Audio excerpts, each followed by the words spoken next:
Well, well, well. Look what we have here. It's another episode of your favourite or most hated talk show, Snake and Banter, featuring me, your favourite or most hated personality in esports. And here is my favourite or most hated player, FalleN. All right, FalleN, what's going on, FalleN?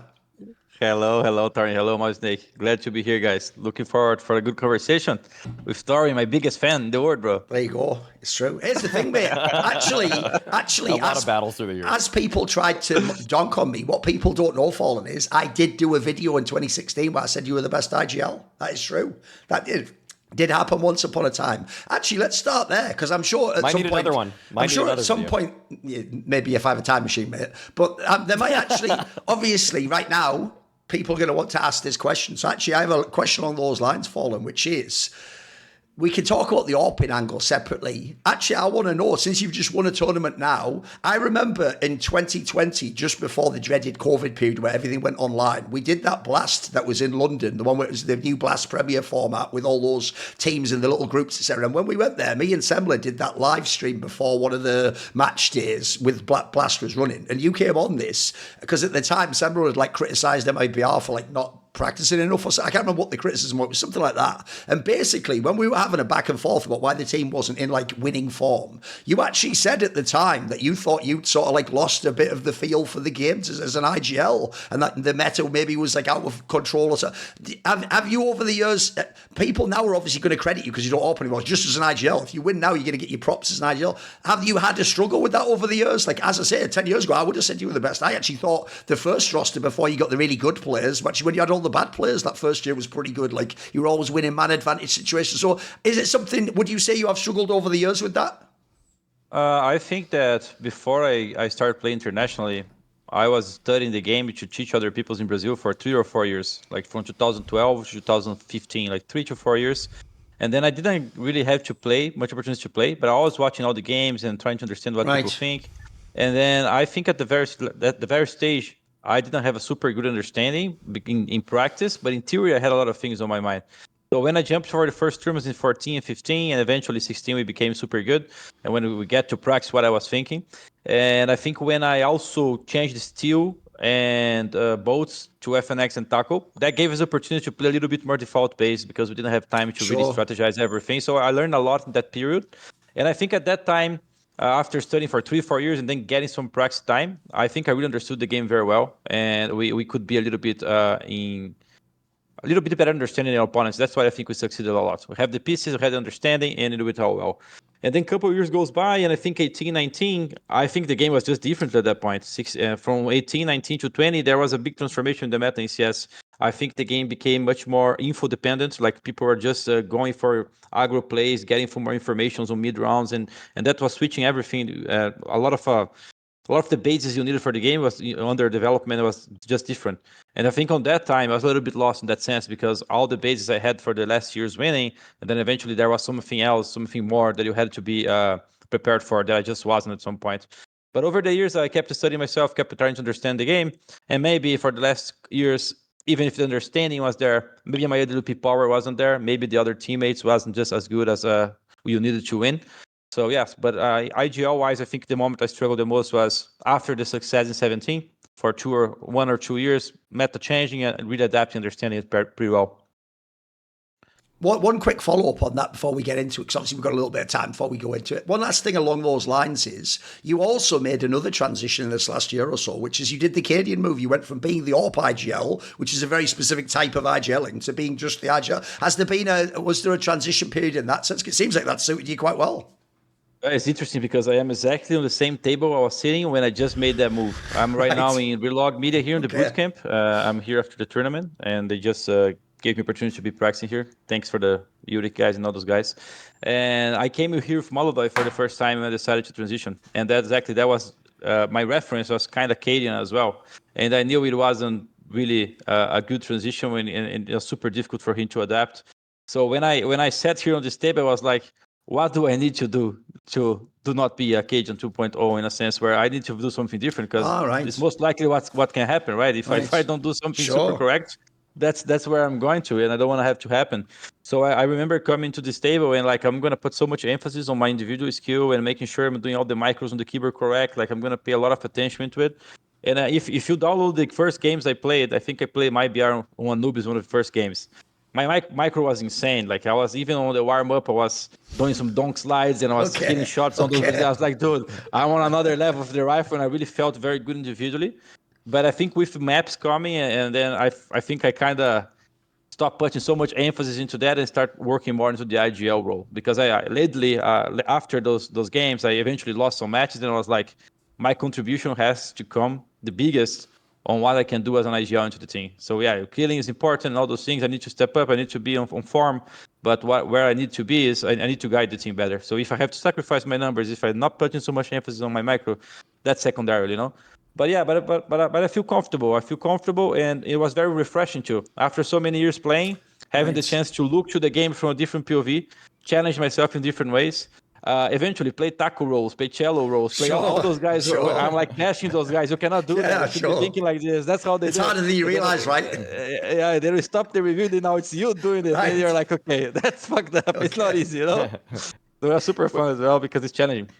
Why do you think you've succeeded so far at making the transition, whereas other people have failed? Because, I mean, we saw what happened to cadiaN, and obviously he had a really rough time switching from AWP to rifle. But even just looking at your numbers statistically, I mean, the eye test is already good. I remember the 2v4 round you guys had against Falcons where you had the MP9 and you're nailing Nico in the face with it. But why are you able to, over the course of the switch, maintain a decent level? Like you obviously dropped off statistically lightly, but if I look at you compared to just other riflers with similar ratings to you, some of them aren't even in-game leaders.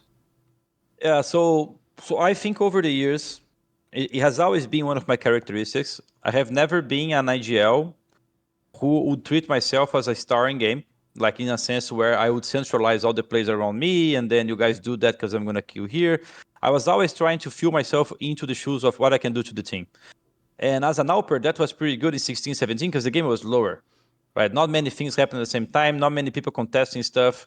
So you could pace those things pretty well. As the game starts developing, people are playing more faster, there's more information, there's more combats here and there. It's just harder to do what I was doing on the same pace because the game has a different pace. So this has been my characteristic to always look how I can help the team, including with the AWP. And that's one of the reasons why sometimes I was struggling with the AWP is because I wasn't doing AWP things. Like sometimes I would go first as an AWP because I know that's the entry time, and if we lose this time, it's going to be different. So I'm going to go first and I'm going to die, someone's going to trade me. So there's a lot of instincts where I was applying a rifle IGL technique, even if I was AWPing. So that's one of the things that helped me here now, because right now it's easier because I can go for that instincts. I can get the team to do what I want on the exact timing, and it's not going to cost us an AWPer. The AWPer is pretty important. So I think that stylistically, I was always someone who'd play for the team in a sense, which sometimes would be even harmful for the team because I should be doing AWPing things, And even some teammates at some point would say, FalleN, I think you were over-exaggerating here. It's not supposed to do this. But then on the other hand, how do you get this guy to understand that he should be doing those things? And if he's not going to do it, then I think someone has to do it. I'm going to do it myself. So there's a lot of lines that I have crossed over the time. And one thing that helped is this mindset. I think secondarily what helps a lot is the type of teammates that I have. One big difference I know because of stories I heard from YEKINDAR, and you can see from his interaction with cadiaN in the past as well. Stylistically, when I'm trying to create a system for the team, I want to hear what everyone thinks and want to make sure that we are trying to play how everyone thinks the game should be played. And then we come to mutual understandings, and then we cross some lines, and then we arrange. And I think that's what makes YEKINDAR, for example, to feel that he belongs on the team and that he wants to play here, and he feels the comfortable zone where he can perform. And in exchange, I get someone who's just so smart into the game and so capable that helps a lot the team as well. I'm not going to lie, like the T sides on FURIA are not only because of me. They're 100% have never been. Even in SKOG, like, can you say it's only for FalleN? No, definitely not true. But just a combination of ideas from people, and then the ability of choosing or not choosing when you don't have to. I'm going to give you an example on this Mirage game we played against Mongols. I had one of the cold stone games of my life. It was an awful game. It started with me switching Q on pistol round. I bring my knife to the fight, and then I couldn't win. And then CT side super difficult, big player. Goes to the T side. YEKINDAR is giving a lot of ideas. He's feeling the game. He's playing well. At some point, second round, I was like, bro, just call it. Like you're feeling much more than me. I'm just gonna be helping.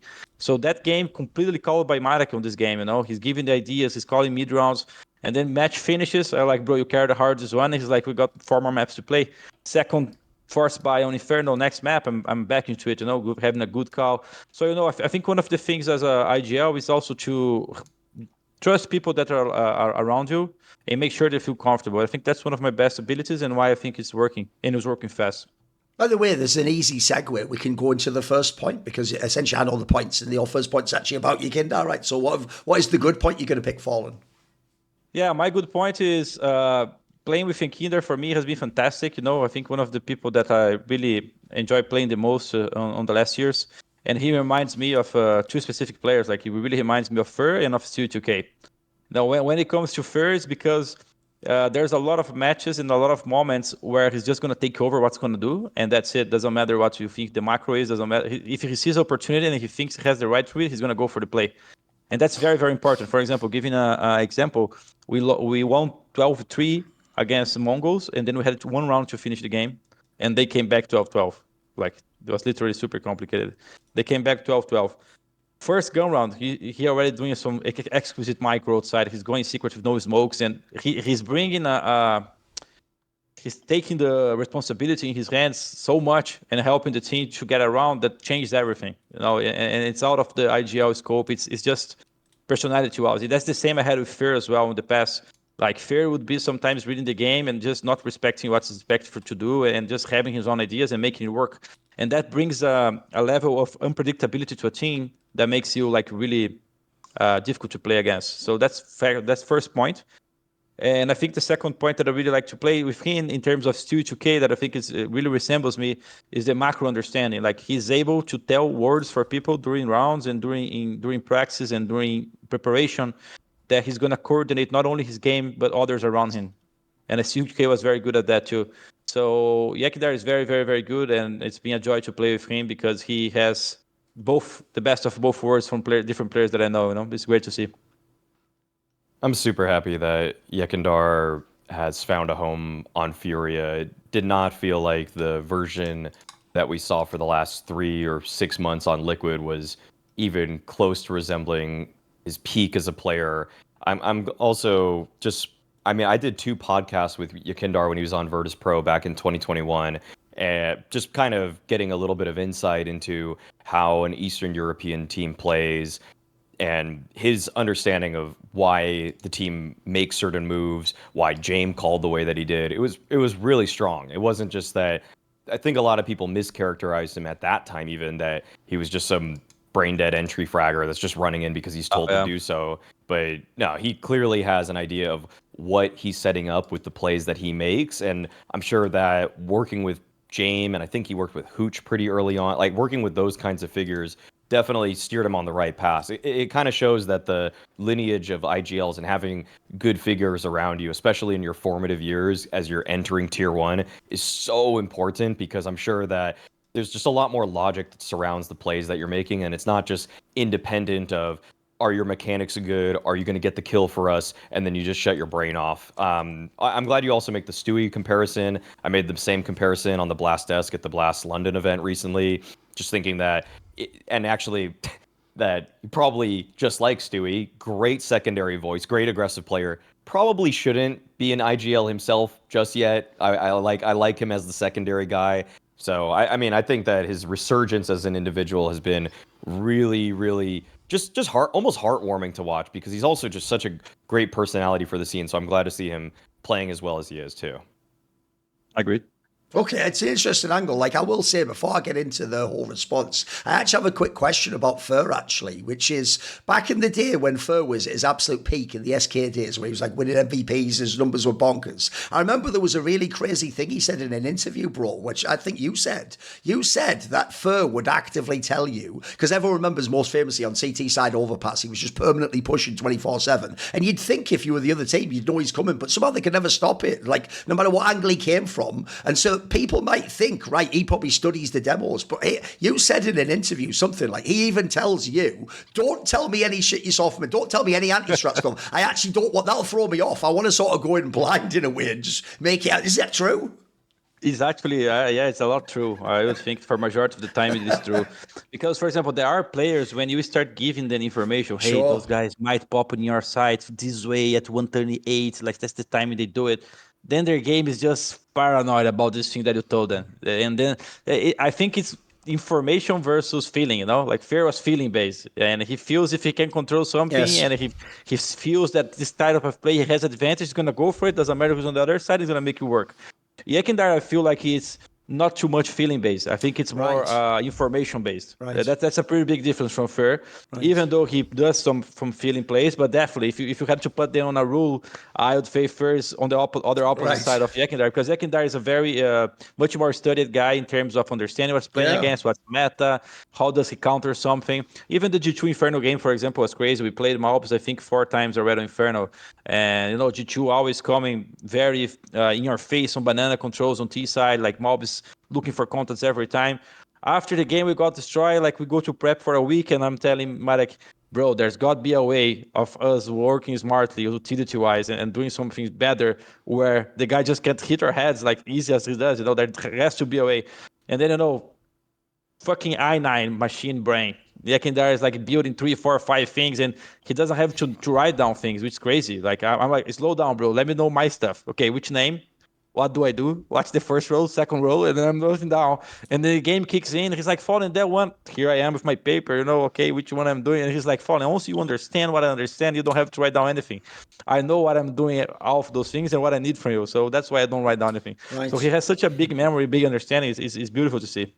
By the way, this actually ties into what I wanted to answer about, so I asked that as a question, because I will say, I actually heard that when he was in Team Liquid and he was the in-game leader, and I've heard actually he wasn't, here's what people think. People think that he just thought, I'm just going to, like a secondary call, I'm going to make the odd call, I'm going to frag or whatever. I've heard he actually did go really ham trying to study all the demos. In fact, I've even heard when cadiaN came in, that was one of the problems Twists and YEKINDAR had with cadiaN, is that cadiaN wanted to do his calls or fail, like without a strat book, basically. And I've heard basically one of the reasons cadiaN got kicked was YEKINDAR and Twist basically made a strat book. They were like, right, we've gone and we've made all the shit we want to do. Like, here we go, call from this, basically. And that was part of the issue. So the reason I bring this up is because I feel like people have gone too far the other way on the YEKINDAR topic now. They've taken the angle that he didn't do very well as an IGL, and they think that means he should have nothing to do with that. Like, no, to me, he had like the classic problem that even your boy called Zera had, which is that they seem really good as secondary callers, but what they underestimate, it's not that they couldn't be a good in-game leader. What they underestimate, though, is that it's an entirely different role shift. It's not you still do mostly second calls, but you just don't frag as well. Like, if anything, you're going to lose nearly all your individual game. Like, especially if you call Zero or YEKINDAR, you're a star player. Like, you're a player with just like massive impact. You're going to not only are you going to lose that, so it's going to be hard to sort of grasp onto that while you're doing this, but also it's way more in depth. Like, you've got to go completely into this. In fact, I think the problem YEKINDAR had was the problem a lot of people have had, which is you're not going to be the best within your first year of doing that role, mate. It's such a shift. Like, I think you have to do it like Nitro. You've got to just commit to it, and then maybe in like 2 years you could be the best. Like, that might be enough time. Like, you've got to have time for the transition. Yeah. So I actually think right now, if anything, this is the perfect spot for him, because in your team he doesn't even have to have the best numbers, because you got kyousuke or you got molodoy, you got some fucking banger play. I mean, even Yuri was carrying some of these series. You've already got the like stars. He just has to do that entry role, which, by the way, he can definitely do that. You can see that his game's come completely back. He didn't totally lose that. And then actually, if anything, now surely he, like you're saying, he's in that secondary spot again. He can contribute. Because another thing about his role for me, maybe it's comparable to Fer in this sense, is they're in their own little world, mate. Like, they really are thinking of like almost a one-on-one battle with the person they fight each time in the opening or the people on that site. And they are kind of a mini IGL. They're conditioning that person and they're trying to get a sense of like, right, is he going to rotate? So obviously, if he can make a call based on what he's seeing to you, you might not be seeing that. Maybe you're with the entry pack over here or you're on the other side of the map. That is useful info. I can see why that brought the best of him, because essentially what he's doing now is what it seemingly did in Virtus.pro back in the day. He was a really good entry and he was a secondary caller. Maybe his numbers aren't as crazy, but that's also good. He removed some of the pressure. He's probably someone whose confidence got shot a little bit. What do you think? Yeah, I think that Code Zero and YEKINDAR, for example, they have the ability to understand and control what they want to do as gamers in the rounds. They have big understandings, macro understandings, and micro understandings. But that doesn't necessarily mean that this is going to transition as a full-time IGL, thinking on a lot of things, keeping yourself up to the task of still doing that on a high level. So that's the confusion where I think most people think I can IGL as well. If I'm able to control my game, why not control everything from that point on? So it's an easy thing to think. I'm not saying that they cannot do it. For Kozir, for example, at some point thought that he could be IGLing as well. You know, where he really came to his mind that he could do it on a high level. But as you said, it takes time. I remember in 2010 or 9 when I really went from I'm an AWPer to an IGL AWPer. Well, first games are terrifying. Right. There's so much more info, so much more data. You have to be thinking the game. Like, how the fuck do I help here, bro? You know, you have to go to the transition phase. So it's definitely hard. Yeah, I agree with you. And I think YEKINDAR has the micro understanding, has the macro understanding, is a studier person, has the brain knowledge and processment up to task to do all those micro things. But as you said, like if you have someone else doing the beach rolls and thinking about all those things, alignment with a guy who can do all those things is even better. Maybe in the future he's gonna have someone else like him, and then he can be like I am now because he can actually do that too. But then you need another guy who's just as important. In our opinion, it's even harder. You know, like to do the things he does is even harder. So it's a great complementarity. You know, playing together with him, it's really good in that sense because of all those things. And I'll even tie it actually to your own revival as an in-game leader. As you said, if you actually look at the time period where you were on top, when you were doing a great job, there's been years where it has been harder, and some of it's been your individual game wasn't good, but maybe also your IGL wasn't as good. I will say this, the harder part about being an AWP IGL, like cadiaN also showed, is you've obviously got to be pretty good with the AWP. You can't just be a bad AWPer and do it, otherwise it doesn't work. Insert the jokes over the last few years, but whatever. We'll skip that. We're in the good times now, boys. We don't have to think of the bad. Let the bad stuff go. Not yet. Let the bad stuff go later.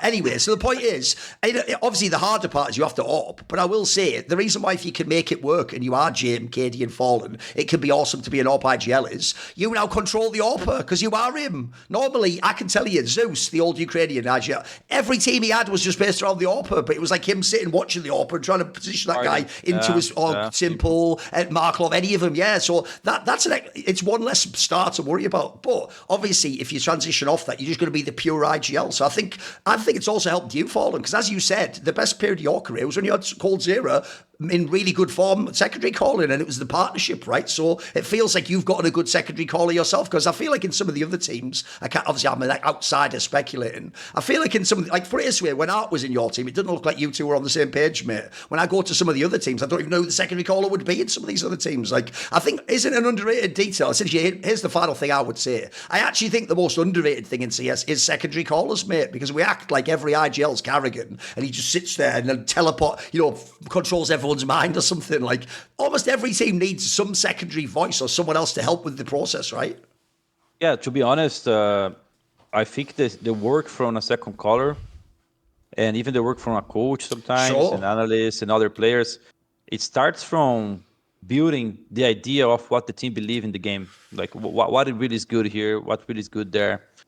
And then the work as an IGL and a second caller in the game is identifying patterns, literally.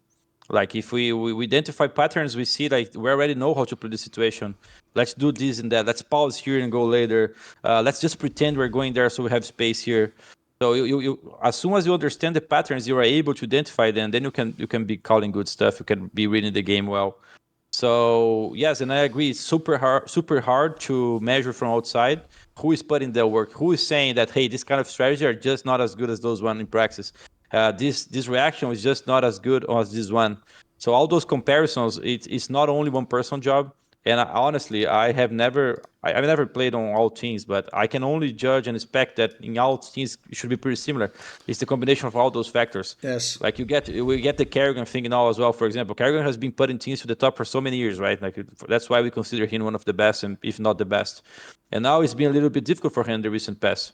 And he has great players, but maybe the combination just isn't giving the secondary voice, the secondary thing. And sometimes watching them play, you can see that some of the ideas are a little bit outdated. Like you see watching some of the phase games, you're like, someone is really not understanding the situation here because the pattern says you should be doing something else and they're just not doing it. So, it's hard to judge from outside, but it's never only a one-man job. It's never been. So I know it's very easy. And on the internet, everyone's like IGL praising FURIA best sides, FalleN best IGL. In a sense, of course, I'm helping, but it's definitely not a one-man job. Yes. So basically, guys, don't overrate IGLs. Anyway, whatever. Right, Mau, we make your good point now. Well, let's just move from one FURIA player to the next. I had to, while FalleN is here, bring up the fact that molodoy has just been a revelation in terms of coming out of relative obscurity to now becoming an MVP of a top tier event. I mean, I'll say my piece first on him before I hear yours, but I think just in terms of individual ability, his re-peaking ability is I don't know, it's second to none right now. He's getting, if he has an opportunity as opponents are trying to take space to just go for one little sliver re-peak and just fire one more shot off. That's small 1v1, right? That's small 1v1 for a couple seconds, right? Yeah.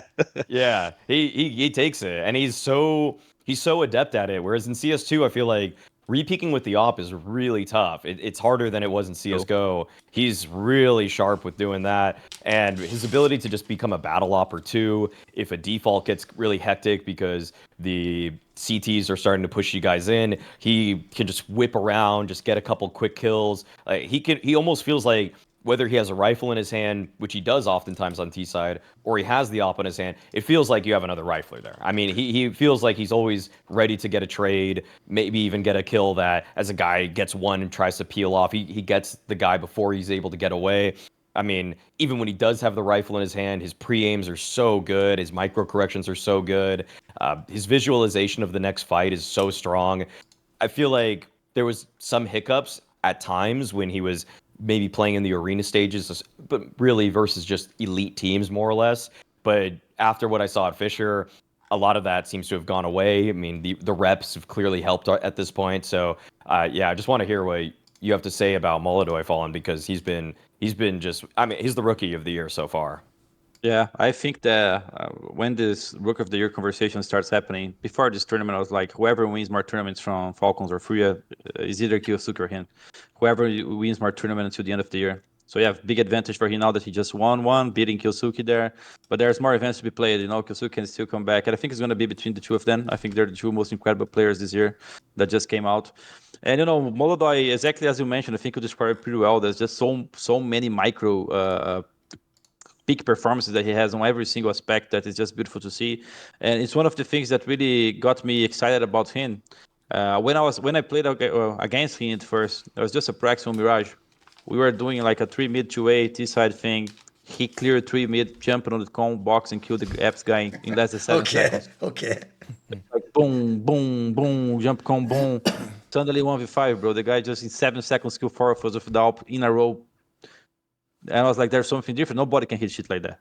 You know, nobody can. It doesn't matter if it's just a practice or not. But if our scene here is not a one-time thing, this guy's insane. And then we kept playing the match, and you could see that he was stretching the margins a lot on some situations. He was making us very uncomfortable. And then, of course, you guys watch, you can see the resemblances from other players. And as a player, you can feel the presence as well in the server. And then you only feel those kind of things from very few players. So when we're playing against a guy who is making sure the presence is noted and is stretching every margin, you're like, there's something different in this guy. And then we played another practice with him, same thing, and I was like, holy shit, this is the next guy. I wasn't even considering change role at the time. I was just mentioned to the guys like, this kid is very good. He's the next shit. And then when I was playing against the Spirit Academy, a few months before, maybe a year before, still in Imperial, 1 or 2 years before, I was playing against Donk in Spirit Academy, and he hits me a deagle shot on Nuke T side. I was alping orange on Nuke, and he goes T red, boom. I was like, this guy either is hacking or is something out of the world. Like, nobody kills me like that. You know, like that's not usual. And then later, Donk shows up. You know, so those kind of things you don't get really much when playing CS in practice. You don't really get this sense so many times. So that's why when I had this feeling, I told Gary, he was coaching, I think at the time, I was like, this is the next kid. And then we decided to make a change because team wasn't working, and I was really, at some point, you gotta really try to self-analyze yourself and see, maybe it's not working because I cannot make it work anymore in my department. You know, like what if I could be only a different department? And then the coach people in FURIA was like, I think you have just too many roles right now. You just cannot do it all of them at the same time anymore. It's just a fact, you know. And I was literally thinking about stopping my career and all those things. They're like, we need to start preparing your department from FURIA because you now have the IGL role, you have the AWP role, and if you leave, like, who the fuck are we gonna get? You know, and I always say, like, who is the next Brazilian AWPer that's gonna come and do all those things molodoy is doing? I even said in other interviews, no disrespect to Faith and KZ, I think they might get to this level at some point, and I'm cheering for them, but they're just not there all those times I'm playing because many of the times I was playing against them in home games, Brazilian games, I couldn't feel this presence. Like I'm playing against a guy who apparently I can just keep to the same level. So why would I give the AWP to someone else? I have given the AWP to ZKK before back in the days. I don't know if you guys remember that. Yeah, I yeah. had made the same transition before, and ZKK was the best sorcerer player in Brazil for the AWP as well. So I just did with ZKK. I felt like a presence. I knew that he was good, so it made sense. So in the end, it wasn't too clear for me to really think about this idea because I never really had a perfect AWPer that I was like, bro, this guy's the next shit. I gotta give it to him. So I never really showed up. And then when Gehi told me all those things and Sid told me those things, I was like, there's only one guy I know from playing the games that I think is the next one. And then it was molodoy. And then I'm glad that FURIA made it happen. I'm glad that he accepted as well, because it was a big challenge. And yeah, he's the real deal, bro. I think he's the next one. I think he's the next big one. And as long as he keeps working and we got a good people around him, I think he can go much further. Yeah, the actual thing I'll start with is I actually think, look, obviously he's better than you were at the Enders and all, but I actually think he's better than you were even in CSGO, mate, even when you were at your peak. Shut up, Thorin, come on, bro. Listen, obviously he hasn't done it in like major final or something, I'll give him that, and obviously he hasn't won like enough tournaments. So, but in terms of like if you just took the nameplates off and you watched the POV, because the difference is, I actually always used to think that your AWPing made you a better IGL than an AWPer back then, because the way you used to AWP in 2016, 2017 was like, on CT side, you would actually be like the first point of contact, you were like peak people to get the info, because also with the AWP, your firing style's really quick as well, so you can get the shot off, but then you can also fall back. But you're the IGL, then you have the info, you don't need someone to com that to you. And then if people remember, you used to be in a lot of late round scenarios. You weren't the AWP going first on T side all the time, or the one that the whole team was, you would be like waiting at the end and then win the 1v2. Like you had specialist AWP skills, It's as aggressive as you can be without complimenting the round, like, without giving away. Yeah. You weren't, put it this way, you weren't trying to AWP like Kenny S and Guardian, like I said, where the whole team's based around you. They're all sitting there waiting for you to get your shot off and then move up the map. No, it was a different style. So the difference is, molodoy is just like a mono-C type AWPer, mate. He's just super cracked out. I agree, by the way. He's got that thing. Normally, one of the reasons why Maui's a huge fan of Torji, but I'm not as big a fan, is because, yes, when Torji hits, it looks amazing because he fires so fast. My problem is, I find he's very hit and miss. He has games where he just doesn't hit the shot, or if he gets nervous, it fucks him up. I think the hardest thing is to be the simple mono-C type AWPer, where you fire as fast as possible, but you have a really high rate of hitting, though. Like, you actually hit all those shots, because that's what makes what you're talking about, like the presence in the server. Because I feel like fans, especially in CS2 where the AWP's a bit weaker, they don't understand actually why the dominant AWPers are up here and the other AWPers are down here. Because in theory, an AWP can be neutralized. It's really expensive. You're stuck on that site or that corner. Again, in CS2, you can't re-peek a million times unless you're always going to hit the shot, because people will just wait on the corner and use utility and just kill you immediately and trade you. And also, if they send multiple people and you aren't really cracked out, they can just take the spot. They can just overrun you. There's a difference why normal AWPers, you can just play against them. And the great AWPers, people really do that shit of like, right, he's on that site, let's go to the other site. That's a real thing. Actually, like, if you're playing, mono-C or Zemu, you do that, right? One thing to add about it, even now when Simple joined FaZe to play those tournaments, we're playing some practice against them. We're playing some newbies. Motherfucker was picking the right place to be there all the time, bro. So, we review the match after the practice. Like, well, what can you do, man? He hits like the right place 4 or 5 times in a row, man. Like, sure. Is this bad calling or what? The guy hit 4 or 5 times in perfect rhythm because he got the first kill. What can you do? So some of those guys, they just understand better and they just, It's why I even make the joke on another show that actually I feel like the worst thing about Simple playing in Tier 2 is I don't know what these kids are learning getting fragged by him. Again, Fall, if I do the VOD review and I'm their coach, it's like, well, coach, I peaked him properly. He just shot us all. It's like, like that happened. Sorry. Go on, man. What are you going to say about me? I think, Simple is his own system. But I'm curious from your perspective, FalleN, what kind of system you guys are putting around molodoy, because it feels really well thought out. Like the way you guys move up certain positions, the way you boost, you in particular, the one that boosts him so he can get certain picks off. It kind of feels like when I watched you back in 16, 17, FNX was oftentimes your right-hand man. Like he was helping you out with certain like clearing things, like you're going up cobble at A. He's kind of like clearing some of these difficult close angles for you, but then you could take the far sight line. Now you're kind of the FNX, and molodoy is what you were doing in terms of just kind of the A-B 1, 2, 3 back and forth between you two. So it really feels like you guys know exactly how you want to get him in position, which I'm sure is something that, you've been the AWPer before. You've been the guy that needed to get set up so you could take a certain sight line. And that's something that I think is definitely assisting. Like if there was a team for molodoy to land on, I don't know if it could have been better for him than getting onto FURIA when you're really creating these guidelines for him, and even you kind of you put the bumpers on for him so that he can like move around in this area that you have really just made so comfortable for him.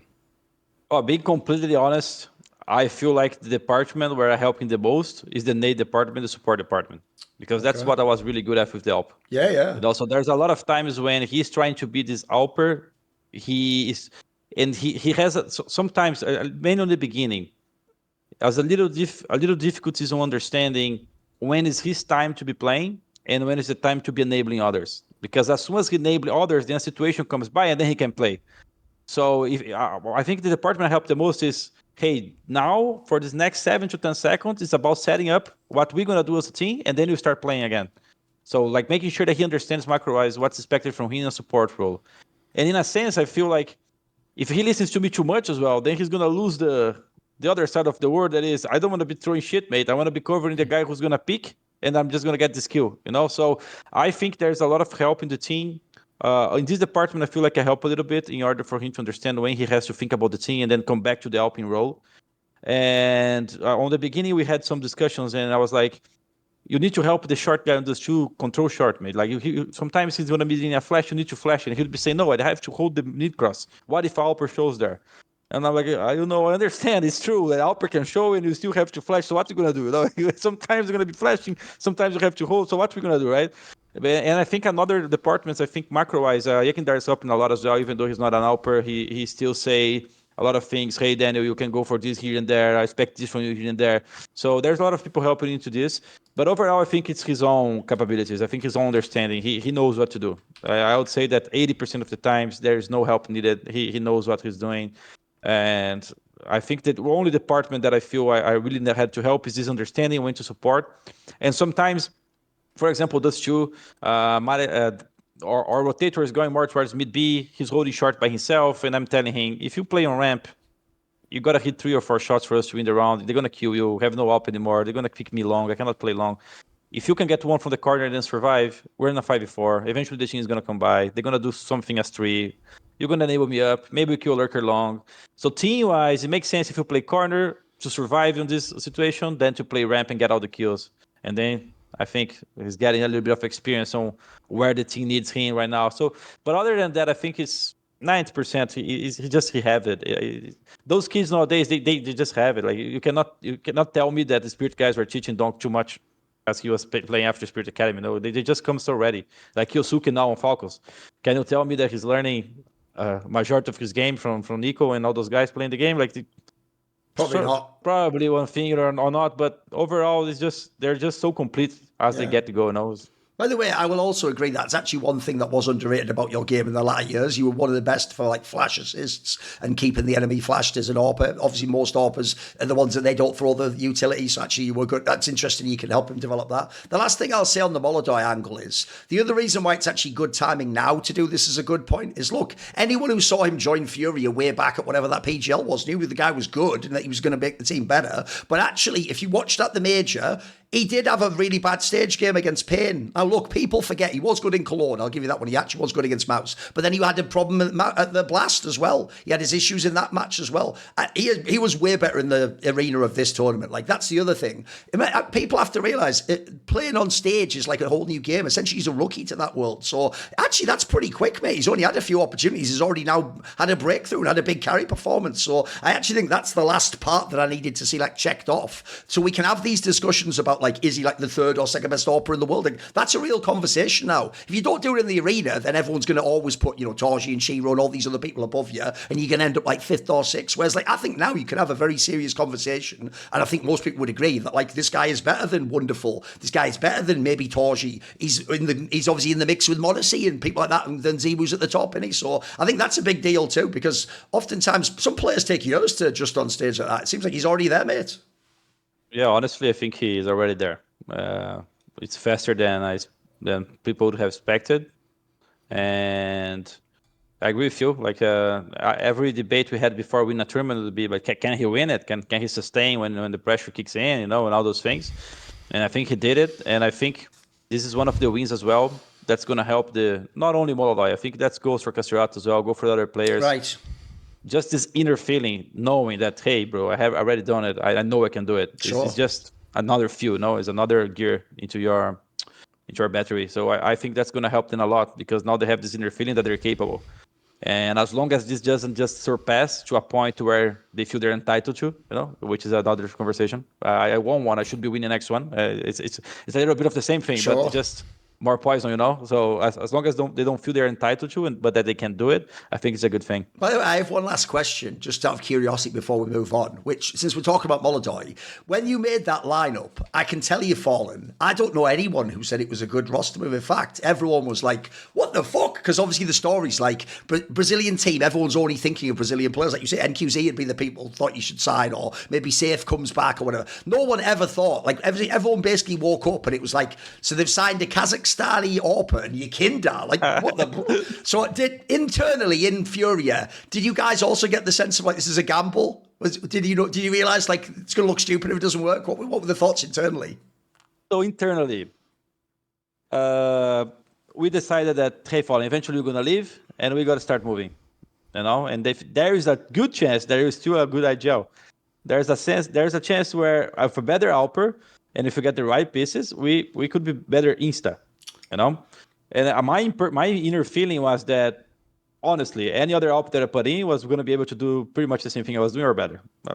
Far away, because I wasn't really rocking. And if you look for the people who was winning the tournaments, it's the fucking Shuros and Monezes and Zayos, and I knew I wasn't doing it. Right. So in Insta, I was like, guys, we're going to get an AWPer, it's going to be fine. He's going to be either same or better than me, and it's fine. We're going to help him out. When it comes to helping the team as on my role, there was a little bit of doubts in a sense where which role I would be playing. Am I going to be the guy who's taking control on every single map and going to be calling the shots? That's going to be completely new to me. Like, no, I'm going to be the new Fer. Like, I don't know if that's me, but it depends on who we're going to get, right? So that brings us to YEKINDAR. And then we're like, who the fuck is going to be our fifth? And then we're considering people to be the fifth guy. And no, it was a difficult window of transitions. We didn't have many options. I even told Caserato and Yuri, would have been a mistake. I think I told them, what about Axayo? Like maybe he can play sides and I'm going to be this guy active. And then imagine, this would be another school situation, I think, another passive player. But we're thinking about many players. And then I think some for the FURIA management came and said, what about YEKINDAR? And then when I thought about YEKINDAR, I was like, bro, if he going to join the team, I know he's a playmaker, then I am not this guy. Maybe I'm the guy who's going to be on the side on some maps. Right. At first, I thought it. I was like, that's much easier for me, bro. If they can go far in a place and I'm going to be happy lurker right there, it's easier for me. Sure. So in a sense, I felt like it made sense. And then we knew that we had to get a person who would be speaking Daniel language as well. Imagine we didn't know how good of course.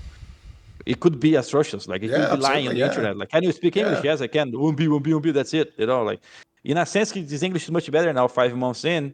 But it could be much worse since day one, which wasn't the case, but it could be. So we got to get someone who can talk with, because he needs to be comfortable. Right. Otherwise, it's not going to work.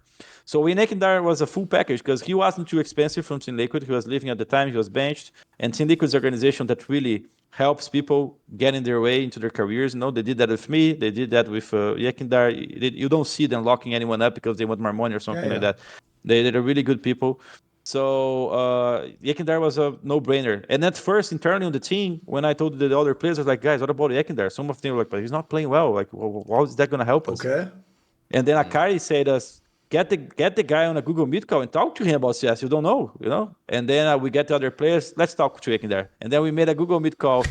And then right away, like the way he did like a Zoom interview to get in a few. Actually. And then YEKINDAR, hello, bro. Hey, what's up? All right. Well, how do you feel about the game? How is it going to Liquid and all those things? And then right off the bat, we're like, bro, this guy, he understands what he's saying. We like the ideas, and we think it's going to work. So internally, I think we were kind of...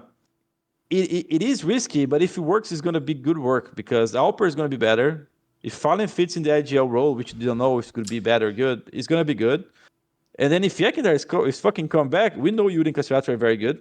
This can be very good very fast. So the theory made sense, right?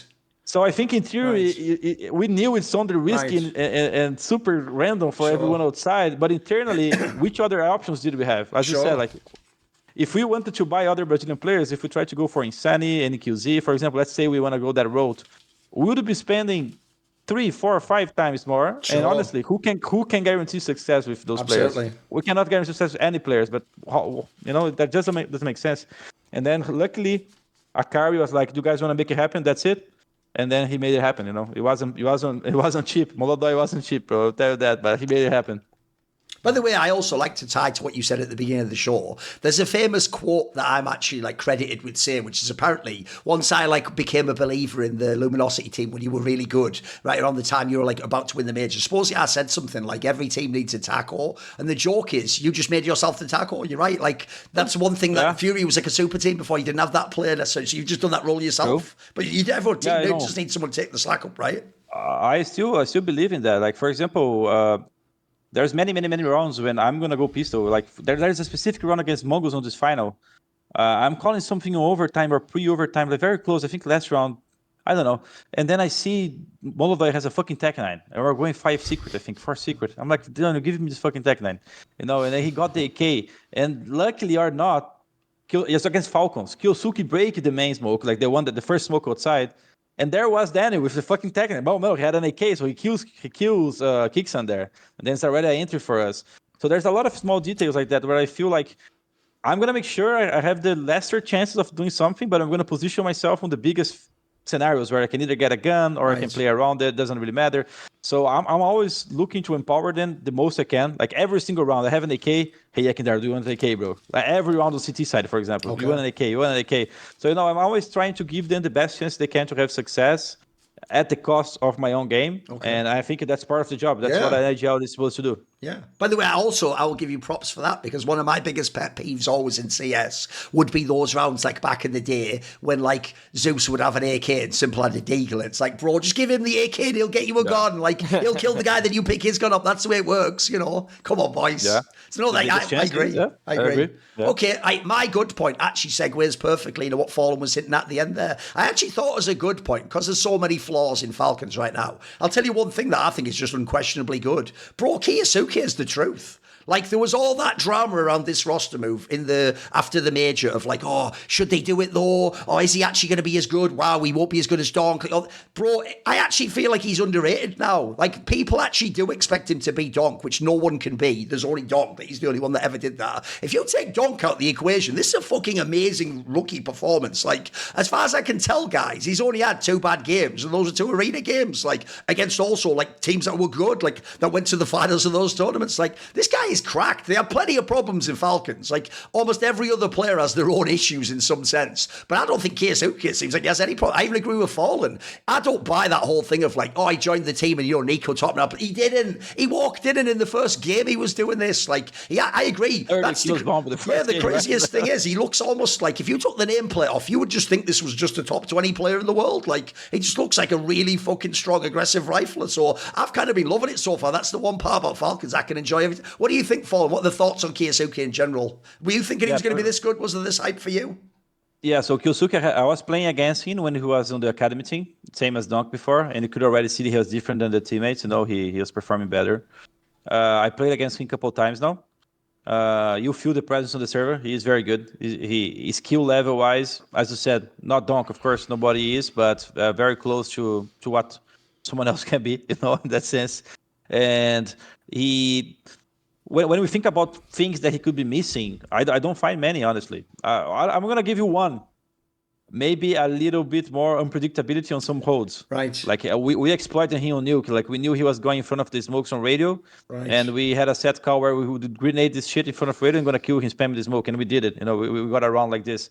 But if you even watch his game, because I do watch his game, I even did some YouTube tutorials watching him play nuke and analyzing his games and getting good understanding. He does a lot of variabilities, and he's just very, very, very precise in the movement skills and the keyboard skills, and it's very good rifle to get 2 kills, when someone else would get only 1. So he's very good. I think he's definitely the future of CS, and he's one of those packages. If you can get those card packages, he literally is where Monesi came from, where molodoy comes from, where those new players come from. He's just one of a kind. Yeah, he's passed with flying colors. I feel like the series that really won me over for kyousuke is actually the one that you guys played the first time around at Cologne, where on Dust 2, I remember he was just Yeah, willing pistol as well. yeah. He was just willing Falcons into rounds, and the rest of the team was crumbling around him as you guys were beating them. But he was just every single time you guys faced him, he was going to be getting 2 kills minimum. It felt like so. Yeah. It wasn't really. That was one of the because it's pretty rare in arena performances, especially that a rookie is going to be the one trying to will the team into the game. Like he was trying to take that thing over, and he almost did. Like he almost was able to beat you guys on some of those rounds single-handedly. But then it just wasn't enough. Like you guys. I think on that tournament, Nico wasn't really on his best tournament. I think he had changed resolution or something. He just wasn't that strong. But he came back much stronger in the other tournaments, though. Nico is already on Nico level at some point, at some sense. But on that tournament, Nico has missed it a lot. I think that's why they lost some of those games. Yeah.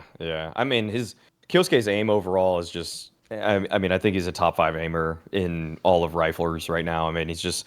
There's very few people who the consistency, the accuracy, the smoothness between one target to the next. It always feels like he's getting that extra kill. He's getting that extra kill, level, or maybe he's getting 80 damage. Yeah.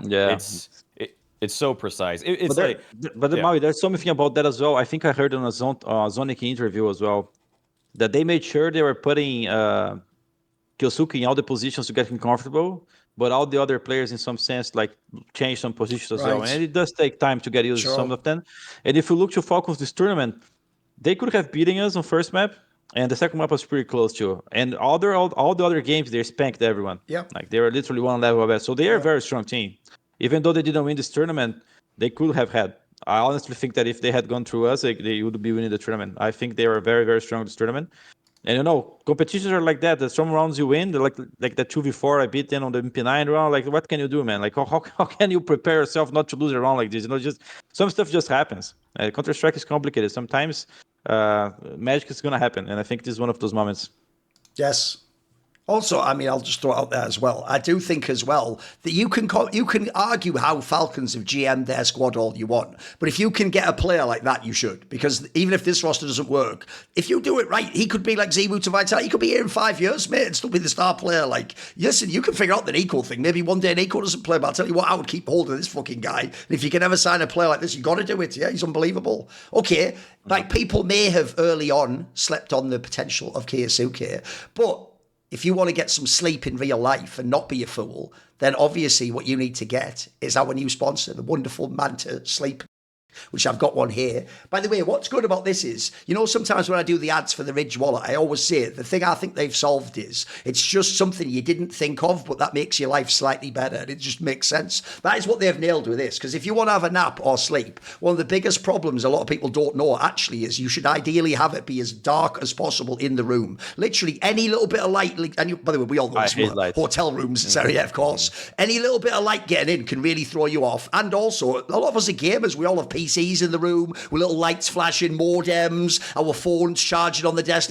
Any little bit of light like that will mess with you, will get to you. By the way, even if you don't know it travels through your eyelids when they're closed, like it'll get to inside. The beauty of this is you don't have to block the whole room out. You just block your eyes out. You have these little cups here, which by the way, you can like take off like that, and you can adjust them so they fit your eyes, and they just Send me one now, Thorin. Mate. I want one next time, bro. I actually use Mass Sleep a lot. They totally block out the light, because the best thing is as well, unlike a plain mask, it's not touching your eyes, it goes around your eyes. So your eyes aren't being touched at all. So it won't fuck with you while you're sleeping or bother you. And they purposely made this material so it's almost like sportswear where it's like breathable and the air can go through. So you also don't get that thing where if you put it on, you're going to be like sweating all around your head. It's actually really, like I say, it's a slam dunk to promote this product. It's just really good. And you can get 10% off and support our show using the code on your screen, Snake, just the first word from Snake and Banter. Which is the next tournament I'm going to meet you? It's been a while, bro. Listen, why haven't you been around? If I go to one and you're there as well, I'll bring you one as a gift. How about that? Bring me one. Yeah, okay. I'll get you one. So shout out to anyone, if you want 10% off a Manta Sleep,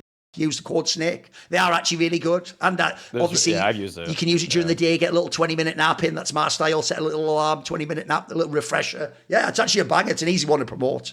Right, let's go on, boys. Nice ad, Thorin. Bro. I never knew I needed a mask so much. I use mask every day. It's all good. See, I sold you on it. It's a really good mask, yeah. Right, let's move on then. Now we're going to do the section where we complain, because it's the bad. What is bad at the moment in CS at FalleN? What is bad? What's bad? The one I told you I would mention is that we already talked about. You're going to like this one, Maui. He's got a really good point here. Come on, hit me with it.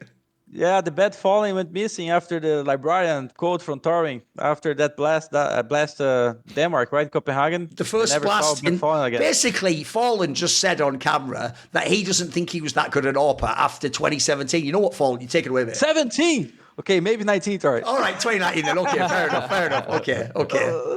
2019 Yeah, I then. mean, Okay. after guys like Zayu came in, Monesi, definitely, I wasn't on the Right. same level, number wise, impact wise. That's just a fact. In the server, it could be sensed as well.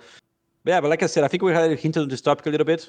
Game changed, like skill wise, and it was difficult to keep the same numbers of those guys while IGLing as well. But I don't Sure. think it's the IGL problem. If you tell me, FalleN, stop the IGLing, you're gonna be next guy.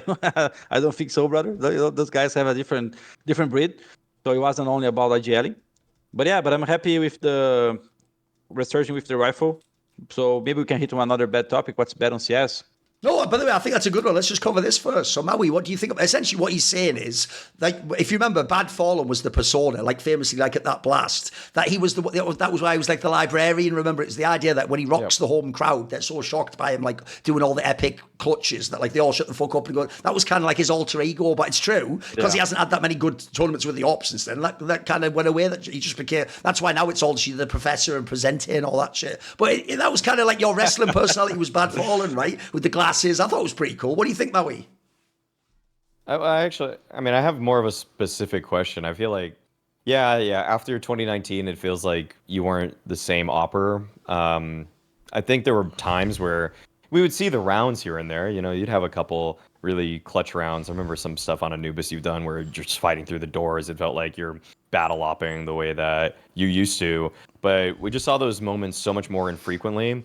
I guess I have a couple questions about why you think that happens. Because I think one is that back in 2016-17, I'm not using the excuse that like every era is different, but I feel like people just got like the style that you like to play back then with playing almost like close under in shadow or emo on Mirage, like really close range, to the right? ramp. Yeah.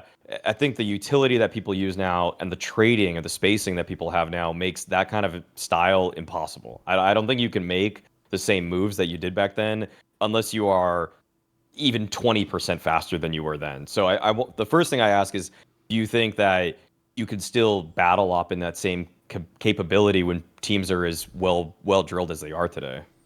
Yeah, I would say that maybe the tools that not right now are available as well for players made everyone evolve so fast that I think they got up to speed on that sense where they're better in some aspects.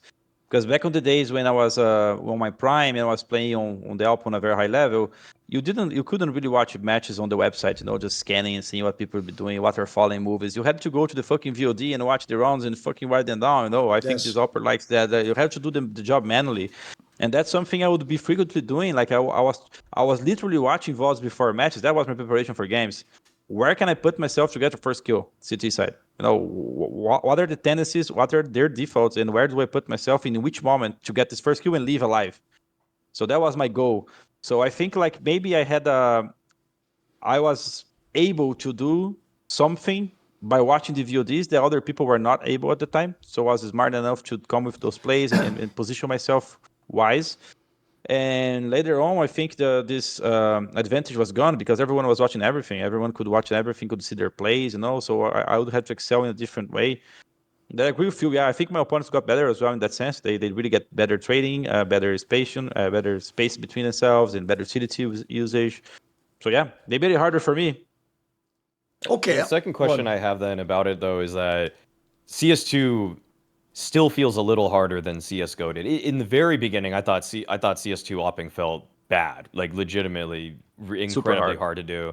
Now I think they've adjusted the game enough that maybe it feels 80% as to why. But when I explain these things, I'm not spending thousands of hours anymore trying to opt to like see exactly all the details as to why it's different than it was in CSGO. So I'm curious in your words, what is actually different? Because we keep trying to explain this to fans that like certain aspects of the game are harder or even maybe feel a little bit better than they did in CSGO. What, in your terms, CSGO to CS2 opping, what's different about it?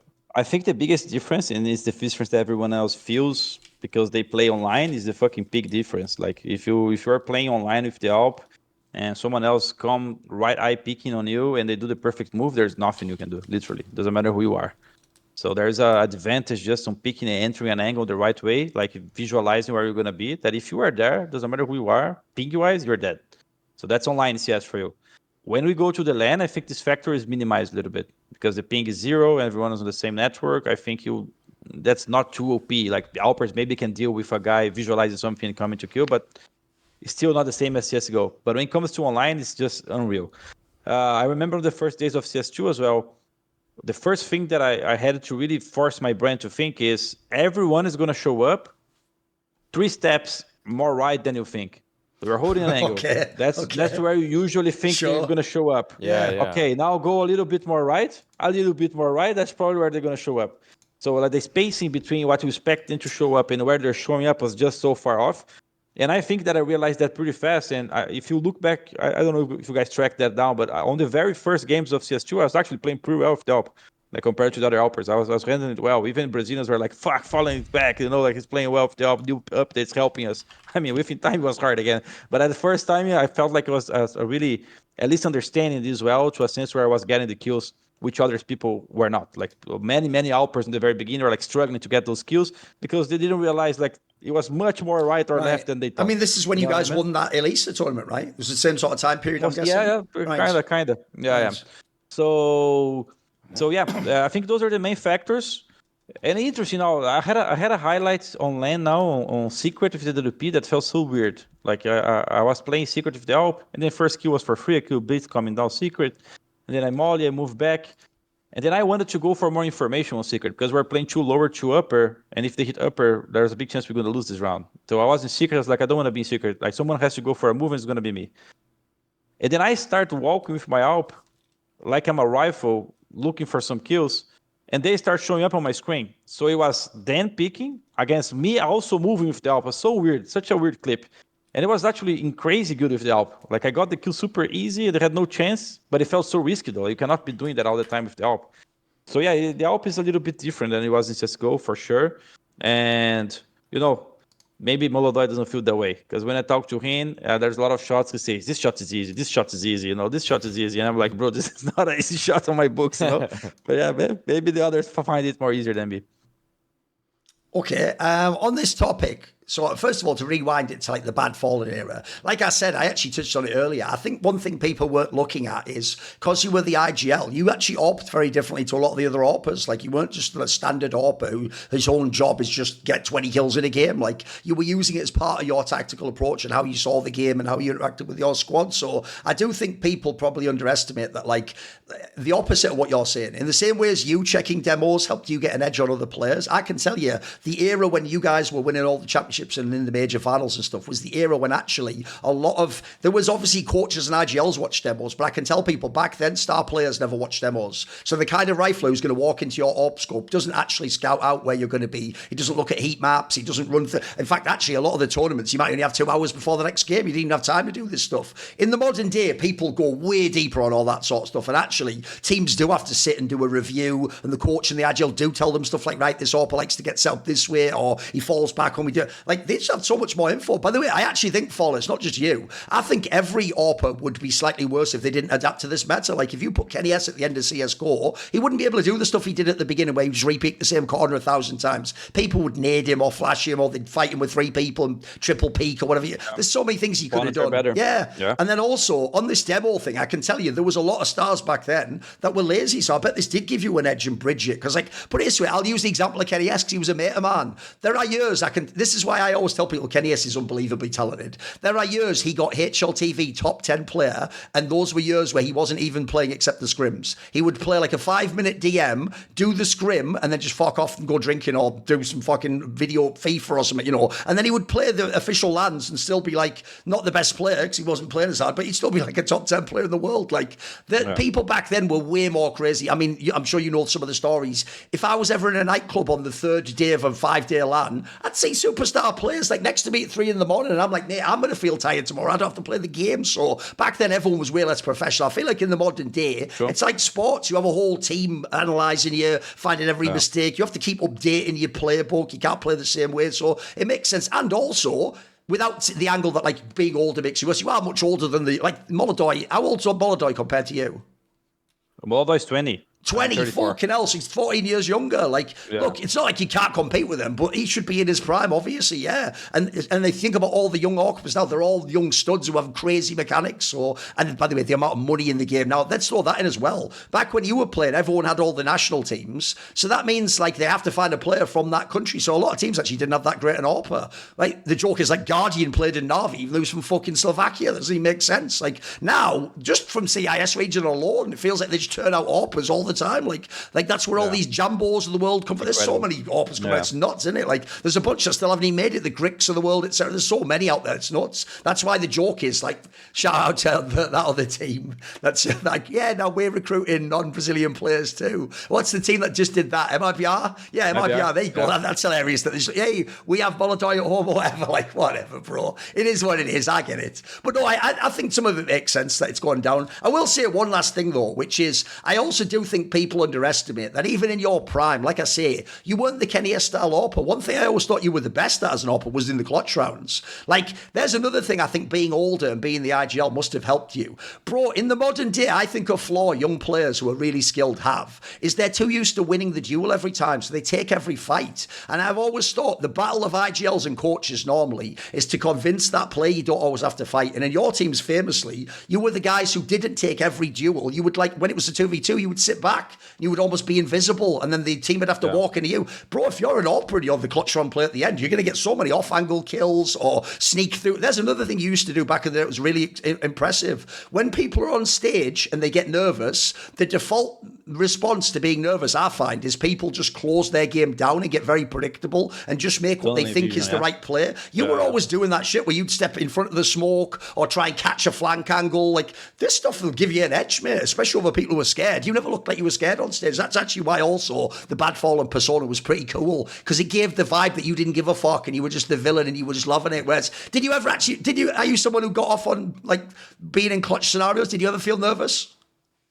Yeah, I mean, I really love being in clutch scenarios, and I agree with you. Back on the days, I think that the most patience player was every time rewarded, because people are just so tunnel vision into doing something. There's so many rookie mistakes, or as you said, feeling the pressure so much that they have to do something. Yes. And that's why guys like kyousuke, for example, excel so much. Like, the patience is just there, and they're not going to do the same mistake. Even nowadays, for example, when I see Nico playing clutch, I know he comes from that time because he's always ultra slow as well. He's always taking the approach where I'm going to see if my opponents make a mistake. And sometimes it looks ugly because nowadays some of them are not giving you this mistake and then you're just wasting time. But in fact, many people in the past would be giving you those mistakes. And I'm happy with this tournament that I just played because I was able to win a couple of those scenarios. Like, I won like 6 or 7 clutches to help the team. And even though I wasn't performing on the best numbers on the server, like, winning some impactful rounds does help a lot, you know. So it's one of the things where I feel I can help a lot. And feeling the energy on the opponent as well. Like, there was a 3v1 where Magisk was beating 2 of us, and then I straight diffused on his face. I knew the crowd wasn't too packed in a sense where they would be screaming so hard.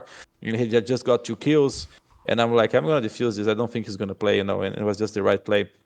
So yeah, I think clutching has been one of my best abilities. In 17, I think me and kyousuke had the best most clutches in the world, like, together. That's one of the reasons why we're so good on that year. And it's a good department. Nowadays, I would say that it's not so easy to be clutching as it was before. People are smarter, 100%. But there's still ways to move around. I won a clutch against 9-10 on Nuke. That was awesome too. I was on 1v2, I killed Blitz, and then I made sure to step.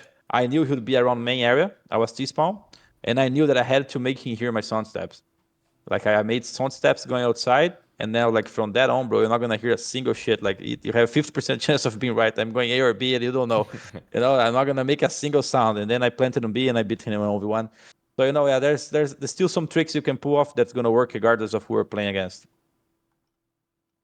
Oh, yeah, by the way, one last thing as well. I even do think you saw that. Even at the end of CSGO, that still worked. It just worked on a lower level. Like, maybe that didn't work anymore against the best teams, but I'll give you the example that's always in my mind of when you were in, like, Imperial. Bro, if you ever played that complexity team with all those inexperienced Americans, you used to just torture them in the late round, because I can tell for real when they were playing, like, Overpass is a classic one for this. If they were ever on Overpass A site and they're the guy at, like, the dumpster, the second they check the tab when it's like a 1v2 and they see you, they start immediately just doing mad moves they wouldn't normally do. They either hide or they just push it out. Right? Like, you could tell it got in their head, you know. So it wasn't, maybe it wasn't working against Astralis, but it worked against the lower teams. That's where you can see the veteran edge, you know what I mean? Yeah, true. I remember those clutches. There was one where I planted the bomb for bathrooms and I went bank. Yes. I mean, they can't work. You have to realise, FalleN, I remember all these clutches, bro, because obviously I was lucky hoping you lose, and then I could go, see. So you remember a FalleN? Yeah, of course. Yes, exactly. And you have to realise, guys, if you listen to what he's saying, obviously in a much more polite and softer language, he agrees with me. He was not as good at IGL and not as good at AWP. So you have to understand, guys, I'm not always wrong. I'm just always an asshole. That's the key thing. You know, it's just the way I say it. There's something about the way I say things, you know. It's the voice. Yeah, it is. It's all good. What was the line that you told this story before about coldzera talking about how to play clutches, and his line was, noobs will always swing. It was, are you ready? I'll recreate it, FalleN. Yeah. It's when Taco had gone to Team Liquid, and Team Liquid played against MIBR at like a Star City. It was SK actually, SK Gaming at a Star City. It was when you had Stewie. And what happened was, you were in a 1v1 against against Taco, on the lower inside site on train, and he was like at the lower part where you could go on the train hitch, and I think it was like a 1v1 or something. And basically, you did just wait. You just waited, and he just peeked out, and you killed him. And the story goes that when you were like waiting, and it was like, you know, the decision, that coldzera said on the comms, like, noobs always make mistakes or something. And by the way, he's not meaning noob to be mean. He just means like he's basically meaning he's going to make a mistake against you. Is it true? It's something like that, right? Is that the gist of it? Yeah, that's something we're talking about on our prime. Like, we had this idea that we're not going to be the first one to make the mistake when the situation requires you to, you know, and we try to keep that as long as we can. It was a great strategy, mate. Yeah, it worked. Yeah, me and coldzera, you know, me and coldzera had so many 2v3s, 2v4s won because I knew that if I would go around and fight one guy, like T-side, for example, where both connector on Mirage, 2v3, I know a little bit of where all they are. And I knew that coldzera would even be going for the first kill, you know? He already in the mood that he's going to make a mistake. Right. So I'm like, if I'm going to go and find one kill, he's going to clutch it out. So most of the times I would be trying to, you know, find this first impact, and I knew from that point on, they're not going to get a handle of coldzera, you know, because now he's the one who's waiting for their mistakes, and he was just on his prime. It's impossible to get him waiting for them. You know, it's too hard. Yes.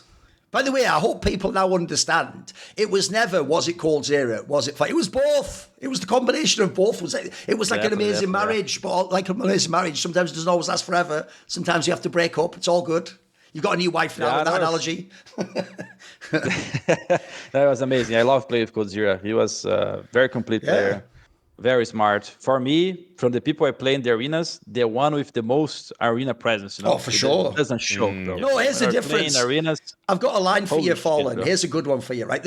I'll give you an analogy. In basketball, even though most people would say Michael Jordan is the best player ever, there's a really cool quote from the coach of the LA Lakers in the 1980s, Pat Riley, where, because he used to coach against a player called Larry Bird, he used to say this line to explain the difference. He said, it's something like, if I had to win one game, I'd take Michael Jordan. But if I had to win a game for my life, I would take Larry Bird, because he thought Larry Bird was the more clutch player. I would say the same thing. If I had to pick one player for a game, FalleN, I would take Simple. If I had to pick a player to save my life, I would take Prime coldzera, because I know he'd never lose the game, bro. He'll always hit his numbers, and he'll do that. He'll play smart. Yeah, of course. I played for many people in the arena. He was, insane, bro. Simple could hit more kills, but I don't know if he'll necessarily carry this game. He might be having a bad day, you know. He might be off doing the footballs. Yeah. Even Code against Simple. Maybe that time we didn't have Simple on the Prime yet, but I mean, coldzera was eating Simple for breakfast, bro. All these arenas. Absolutely. At the very early stage. Obviously, in that analogy, I do need it to be that the players aren't aware, because that might be the one game coldzera chooses to lose if it's for my life. But, you know, I mean, hypothetically, obviously. It makes sense. Just don't tell him before that if you lose this game, Thorin dies. Then he might go, what do you know? I couldn't win the clutch, Thorin. Sorry. I know. Exactly. He'll throw 2 games, bro, to get him killed. Exactly. Exactly. I'm curious. We made the joke. The joke now is that K Serrato is the Brazilian Coldzera. Because he's just the next version of him. Sure. How would you compare the two? How in any way? I honestly think that they're very alike, like in a sense where they are both very chill playing the game. Mainly CT sides, they're very calm. They wait for other people's mistakes. Even in clutch scenarios, Castrato take his time. There's a lot of resemblances from both. And I actually think that Castrato was the best player after Code Zero in Brazil, 100%. Absolutely, like, yeah. Even HLTV awards, like five years in a row. Castrato is just very, very talented. And I think Castrato was just missing a couple big arena games where he can showcase what he's made of. And unfortunately, it's. Yes. I think he's starting to do it now, and he just turned 26. So I'm making his joke with him, like, you're just arriving in your prime, bro. Me and Koziro had 26 as well, so it's still time, And now he just won a tournament. I think the streamer is going to be very beneficial for Castrato. He's a very talented player, very, very good player, very chill, very smart, very hard work, know all the nades, memorize all the strategies, plays for the team. So yeah, I think he has a more success in his career is coming for him. He's just entered his prime now. Yes. By the way, I agree. His problem, obviously, is he hasn't had a lot of major playoff runs and chances to show it off and win MVPs and stuff. I actually think the sad thing is he might be an underrated player now, because even though people say he's the best Brazilian player, I agree, mate. I actually think he had the potential to be like a goal zero and just be like #1 player in the world and be the best rifler. He's a really consistent player too. Yeah, I think he needed a better team. Yes. Honestly. Yes. I mean, no shots fired on the other guys, but if you want to be on those type of conversations, you need a fucking machine. Put it this way, FalleN. Here's what you need to do. If I had a time machine and I wanted to fix Caserato's career, let's just say a little bird. I have all these little birds, mate. A little bird told me before FURIA broke out that year in 2019 that at the end of 2018, actually the story was people inside MIVR were like, should we get this Caserato guy? If that move could have happened then, fucking hell, bro, that would be an interesting change in history, right? There's something that happened is we're talking to Noah at the time from Immortals. Yeah. And we wanted to pick Castrato. We have been trying to pick Castrato and Yuri for quite some months already, if I'm not wrong. I don't have exactly the time star on my line, months and shit, but we tried it. They said they want to come. They never came. And then FURIA re-signed then, or FURIA promised more stuff. And FURIA went into society with those guys, all those things. But then there was one time when the FURIA guys came and wanted to sell them. There's one specific moment, I think, where actually it was about to happen. Like okay, we're gonna sell Castrato, and I think they wanted $100,000 at the time, which was expensive. Crazy money back then, yeah, of course. And I think Castrato messaged FURIA, and he was like, "What's up, bro? Like, what's up, Enko? Do you want to win the next major? Like, are you guys bringing me in?" And then FURIA was like, "What the fuck is this kid talking about?" I love it. Like, I love it. Who does he think? He picked by the way, he picked the wrong person to message there. Of all the people to message, don't message FURIA with that. No. Like that. And they were like, should we spend $100,000 on a player? Should we get another one for free? I love it. And they were like, the hell out of this guy. Who he think he is? Let's get. I love it. I love it. Something like that. But I do agree. Maybe. I mean, it wasn't a stage on our careers. For me, FURIA and all those guys, that it was after success, and I do believe that after success, a lot of things are different. So we can only hypothetically think about it. But I think that if we had Castrato and Yuri 1 year before, like 2018, like one of the few changes, and if we get them together with the Prime, if that would have happened, then maybe that would be a different story. By the way, as a quick aside, there's even, like I said, I'll have to see if I could find it later. I even remember in my brain, this is iconic to me, because obviously another thing you did in the Brazilian series, you were really good at knowing when to change players and when to bring the new people in. And bro, Maui, I'm not even trolling. In 2019, when that FURIA team had that breakout of that ECS where they beat Astralis and lost to Vitality and Ziwu, right? I'm not even joking. At that tournament, there's a picture of FalleN, like at the after party, and he just has, I'm not even joking, I swear this is real. I'm going to look it up later. He has his arms like around FURIA, like, and fucking Castrato. And so, like at the first tournament they broke out, as though he's just like, guys, if you ever need a different team, like you were doing your work already, bro. You were the unofficial GM, honestly, right? Sorry, I see your point of view, but all the change in the team, I wasn't even involved. Fair enough. Honestly, okay. The most of the guys pushing for change was FURIA. Most of the times in Code Zero, like most of the times. Fair enough.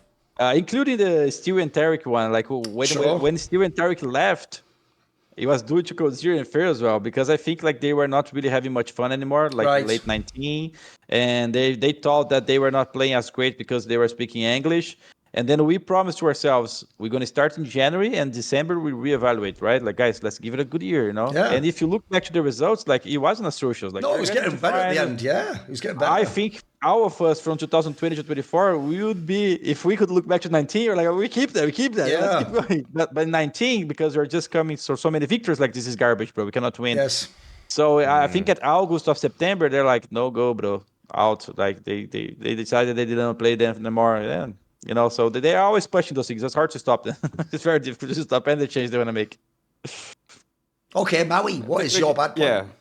I mean, we just talked a lot about Brazilian players wanting to play with each other and everything like that. And this has been a topic on so many podcasts for the last 3 or so years in so many different iterations, whether that's kyousuke and Yuri needing better teammates, or Insani wanting to get on a better team, or really just it's been so difficult to put together the right constellation of 5 Brazilian players. And I just figure, given we've got the godfather of Brazilian CS himself, I just wanted FalleN's opinion on it, while bringing up the fact that as of right now, of the South American teams on HLTV's rating, 4 of the 5 had to go international, or at least just include people not from the same country. The only team that is actually all from Brazil is Legacy. Right? Yeah, it's Legacy. So I think that the issue still is apparent, even though you guys have found some success lately. And you could even argue that maybe MIBR look better for what they've done with the recent changes.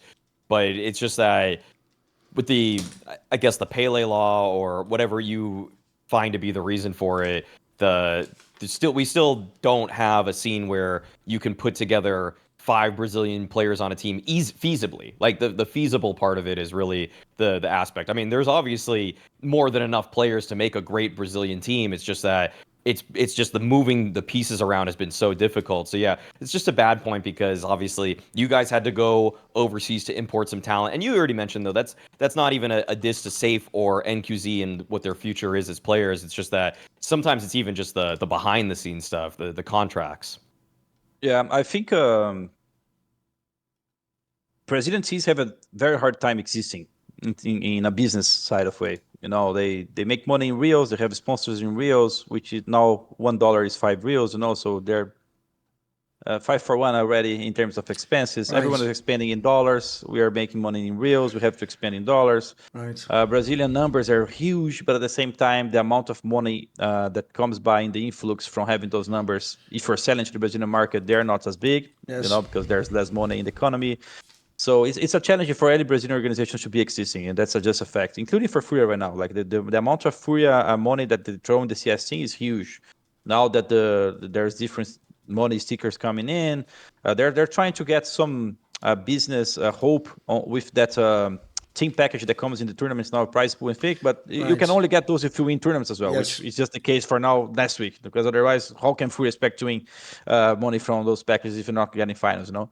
So it's very difficult for organizations to exist, and then here and there's going to be one or another player that are very good. It's just a fact. Like Insani, for example, you the same card we're telling kyousuke comes from, I don't think Insani is too far away from one. It's really good, like, you could get an Insani card on the same package you got the kyousuke one. Maybe kyousuke is the best one, but, you know, Insani is still on the same package. But how MIBR is going to do it, and in the same sense that they want to grow as a team and be better as a team, if they sell Insani, who do they get from? Like, they're not going to get the same card player. They're not going to get the same level player. And on the other hand, there's another team who has 2 pieces, but then, you know, they don't have the other 3rd and 4th. And to buy this one, it costs like $1 million. How the hell do you explain to your business side that you're going to spend 5 million reals in a player? Is that player going to give you trophies? I cannot really guarantee you, right? Like, who can? Which even Falcons now spending all those money cannot guarantee trophies, you know? So for Brazilians, it's harder to go for those moves because of those things. Another things I think that happened as well on the same side is Brazilian betting market has been under a lot of building phase right now, you know, because there's a lot of unregulated betting in our country on the last years, and now there's been legislations and there have been laws that have been made through. Right. The betting companies, they have to be under some circumstances to be operating. They have to be paying some fees and all those things. So we know that in a lot of sports nowadays, the betting companies are the ones injecting the most money in all those orgs. So in the last 1.5 years, there's a lot of difficulties for those betting companies to be exercising their work in Brazil. And you take, for example, Gaules. Gaules is a guy that has been always against gambling in a sense where he, even though he was getting some sponsors in some of his casts and stuff, he was never really contributing to grow the betting scene in Brazil. And then you can have your own thoughts on it, and it can be good or bad. But in a sense, economically wise for the teams, it is bad because the sponsors who could be applying money for the teams, they don't really have the incentive to be doing that so in Brazil. Because the bigger caster who has the biggest numbers doesn't talk about those things, even if he's getting sponsored by those companies, and the team doesn't have the influx of money to be going for those moves. So although this is the business part of Brazil that makes it hard, the other thing is we just had a change with the RMR system, and back in the days, every Brazilian team was trying to sustain themselves to go for the RMR and maybe get some money. That's the truth. They want to sustain, they want to get the spot, and then they can make the year possible in financial wise. And nowadays, it's a different system completely. Like we have seen some doors being shut down because like you don't really have the hopes to go for the major. There won't be a tournament that can give you this chance. So it's a little bit complicated. And when it gets to players, honestly, I think that we didn't have the Zayu or Monesi or Shiro of the new generation. That's just a fact. Like from the last 4 or 5 years, if we're looking to build the best team, who is the Alper who's going to be playing those guys? It's a short on myself as well. Like I wasn't really able to put the same numbers. So you're already maybe the most important role in the CS down from others. If you want to be a very high level team to be competing against those guys, you need a good Alper, you need a good star player, you need a good lurker, you need a good IGL. So with all those things happening at the same time, it's very difficult to put all those 5 on the same time, on the same team. And I think that's just why people start going for some other players, starting from the Latin America region, which we have some great players. I think DGT has been a very good player in the past for 9Z and all those teams. Even Davideus now has been proven to be a good pickup by Pain. They have been very competitive. And yeah, that's why I think we have to look for other options. Buyouts are expensive. Teams don't have much money. Teams who have those players never going to get rid of them. And then some players, honestly, I understand it's hard to judge. But if you sign a contract for a team that doesn't really have the chances to go tier 1 for long, then what are you really doing in a competitive sense? It's hard to judge because there are money in the line who can change someone else's family life, so his own life in a sense. So you can understand it's always risky. Everyone has to think for themselves. Back on my days, because we didn't play for much money, because we're playing just for tournaments, it was very stupid to sign with someone that you think is not going to be a good team. Because everyone was not playing for money. We're playing to be the best team. So if you tell me, FalleN, I'm going to give you a double of your salary, which wasn't much at the time, but you're going to be stuck here for 2-3 years, it's a no, bro. I don't even want the money. Like, it doesn't matter. It's not much money. Yeah. So it's hard for me to even picture it. But I can't really put myself into their shoes now because I'm in such a different condition now that it's hard to judge. So all those things, and I think the MyBR movement is going to work too. And again, from the same base that I think our movement worked, it's instantly a better Alper. It's the most important position in the team. If your Alper is putting numbers, bro, it doesn't even have to speak your language. Honestly, like you have a 1.05 Alper, the other guy is 1.25. He doesn't speak your language, bro. Yes. Go with the 1.25, bro. Yes. He's gonna get you a lot of rounds. Honestly, Alper is just very, very important. Yes. And then IGL wise, I think they're bringing a guy who understands the game. Kicker play with Marek for so long, bro. Oh, and YEKINDAR as well. They come from the same school. Sure. Yeah. Of course, different roles, of course, but they share some of the same thoughts. So I think he's going to be able to teach some things for those guys. That's going to be they're going to look to this guy and say, hey, I can really learn from this new school. That's a new theory be applied here. And they're already showing some numbers, right? This guy just had a fucking record beating 50 frags in 2 maps or something. Of course, he's playing low position, but yeah, go you there, try to play with them. It's not so easy, So there is some credit to this as well. Yes. So I understand the moves. They make sense. It's hard. It's hard on the Brazilians, but honestly, coming from a country where we have so many problems, everything's a little bit more difficult. You're gonna come with the line now, Thorin, just because we're Brazilians, but it is a factor. It is hard. It's not easy. Yeah, exactly, but it is difficult. It is difficult. True. By the way, I would also agree, if you had to ever have some weird scenario where someone just said, like, you have to have one player in your team can't speak the same language, the AWP would be the most obvious one to pick. I mean, in fact, I even alluded before, if people don't know this because they think all countries that sound vaguely Eastern European speak Russian. I can tell you, Guardian told me he didn't speak fluent Russian, by the way, but he played for fucking Na'Vi. He was in like major finals, so that means he was picking up little bits of what they were saying. But aside from that, he was just shooting people with a crosshair, bro. In fact, in their like team, molodoy now, right? It doesn't pick everything. No, I've noted because people will not realise. Yeah, like obviously he speaks some English, but I doubt his English is that strong either. In fact, the same thing happened. He's not an AWP with kyousuke. That story where they joined and did that boot camp with no PCs, and he even said like, I only understood 30% of what they were saying. So it's like most of what they're saying, he's just going like, yeah, Nico. You know, it's the English CS as well, right? Like True. they play FPL, so they can say two here, go there, exactly. here, help me here. Yes. They don't leave. Yes. Like the English is. I even joke with Molodoy because he's supposed to have English wiki classes, right? Like we since day one. Of course, he's young, bro. He's not doing often. And I'm like, Daniel, when you gonna do your fucking classes every week? Yeah. I want to be your friend, bro. You know, when I talk about life, talk about me. Like, fuck off. True. No, but I'm with you on this point as well. Like, I actually think the sponsor point you make is a very shrewd one that people will miss, FalleN. People do this thing, and by the way, it's not your fault. It's actually the fault of the tournament organisers. The tournament organisers, their favourite website, mate, is that ES Charts website. All they care about is the total number of viewers and the average viewers, right? But they don't mention that, unfortunately, all viewers aren't worth the same amount of money to sponsors. Like, I can tell you when we do sponsors for our company, like, sponsors, if they're sponsoring a show like this, care the most about having like American fans first, then maybe other English speaker ones, maybe some British, maybe Australia or something. But actually, believe it or not, if I was to say I can get you like 1 million Russian viewers, that they might not even sell to the Russian market. They might not have as much disposable income there. Yeah. Right? To me, it's the same thing with Brazilians. You can guarantee if you get Gaules and all the Brazilian and FURIA and FalleN playing, you're going to get really good viewership. But is that customer worth the same to the sponsor? And unfortunately, if the sponsor's American, maybe he doesn't even sell in the Brazilian market. You'd probably need your own sponsors. So it's tricky. That does make it tricky. I agree. And also, as you say, the currency angle that you're basically like paying in dollars, but then you're making the money back in your own currency. So the numbers are going to be way off. So you have to have a much higher amount. Yeah, it's tricky. No.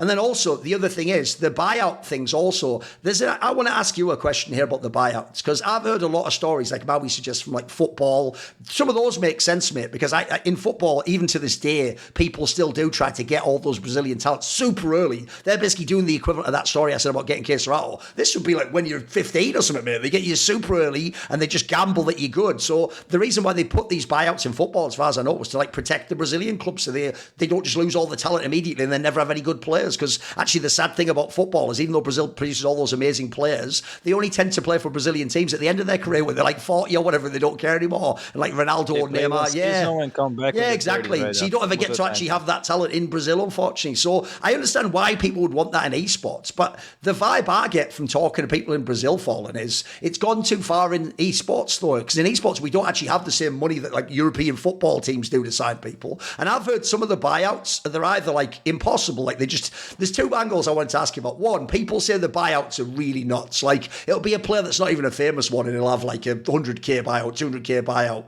And then the other angle people say is that whereas, you know, you said about Liquid earlier, actually both Liquid and Cloud9, I think because they're American, are almost too fair. If you really want to leave, they'll be like, all right, we'll figure out a way to make it work. I won't keep you on the bench. I won't keep you on the half salary. I'll find a way to transfer, even though it might hurt me. Like remember, Cloud9 let fucking Suey go after they won the major, mate. That in theory, you're like resetting your whole project. But Jack's whole thing was like, I have a personal relationship, though I'll let you go. I've heard some of the Brazilian teams aren't like that, mate. I've heard some of them are like, look, you became famous in my team. I'm basically like, I own you in a way. Like you stay. I don't want to let you go. So you stay until I say you can leave. So even if you say to that guy, I want to leave, he might say no. And then you don't have the same power that like an American does to put your voice out there. What do you think of this angle? Are the buyouts and are people a bit more restrictive with the players, do you think?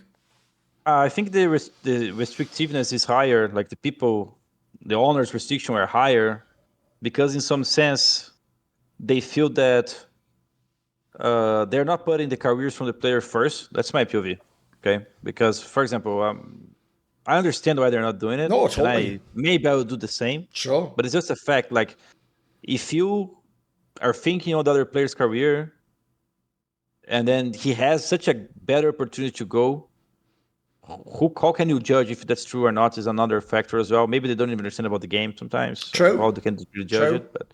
But yeah.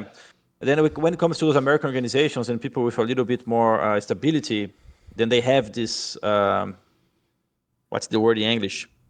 It's a luxury to be able to think about the other person, right? Like, I don't need to keep you here because I sold that sponsor. Because, you know, we have other players, great teams, you know, we can make other stuff work. We can buy another great player and stuff like that. Yes. But yeah, and in terms of buyout, I think it's a problem that started with, I have lived that success because when we are in SK and LG, if we wanted a player, that would be the green call scenario for any other owner. Like they're coming for a player from my team. That's my time to make money. So it started very low. Oh, so the price was always higher for you, right? It was exactly. So it was always higher for the best team, right? So it went up, and now it's not wrong to say that if we wanted to get Insanity, for example, it would cost us more than $1 million, guaranteed, because probably the math that the people behind the scenes would be doing is it only makes sense if it validates my entire operation. Yes. Okay, I'm going to lose my best player, but my operation is guaranteed for 1 or 2 years. I'm going to have time to rebuild, which I do agree and I do understand it. It's just sad, but it's the reality, Agreed. It's just what it is.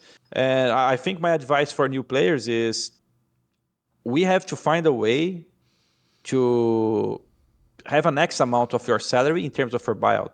Because once you are renewing a contract, I don't feel like the players understand the power they have as well. For example, if I'm a newcomer coming from an academy team and I prove myself as someone who comes from this package where only few players comes from, my org knows that, right?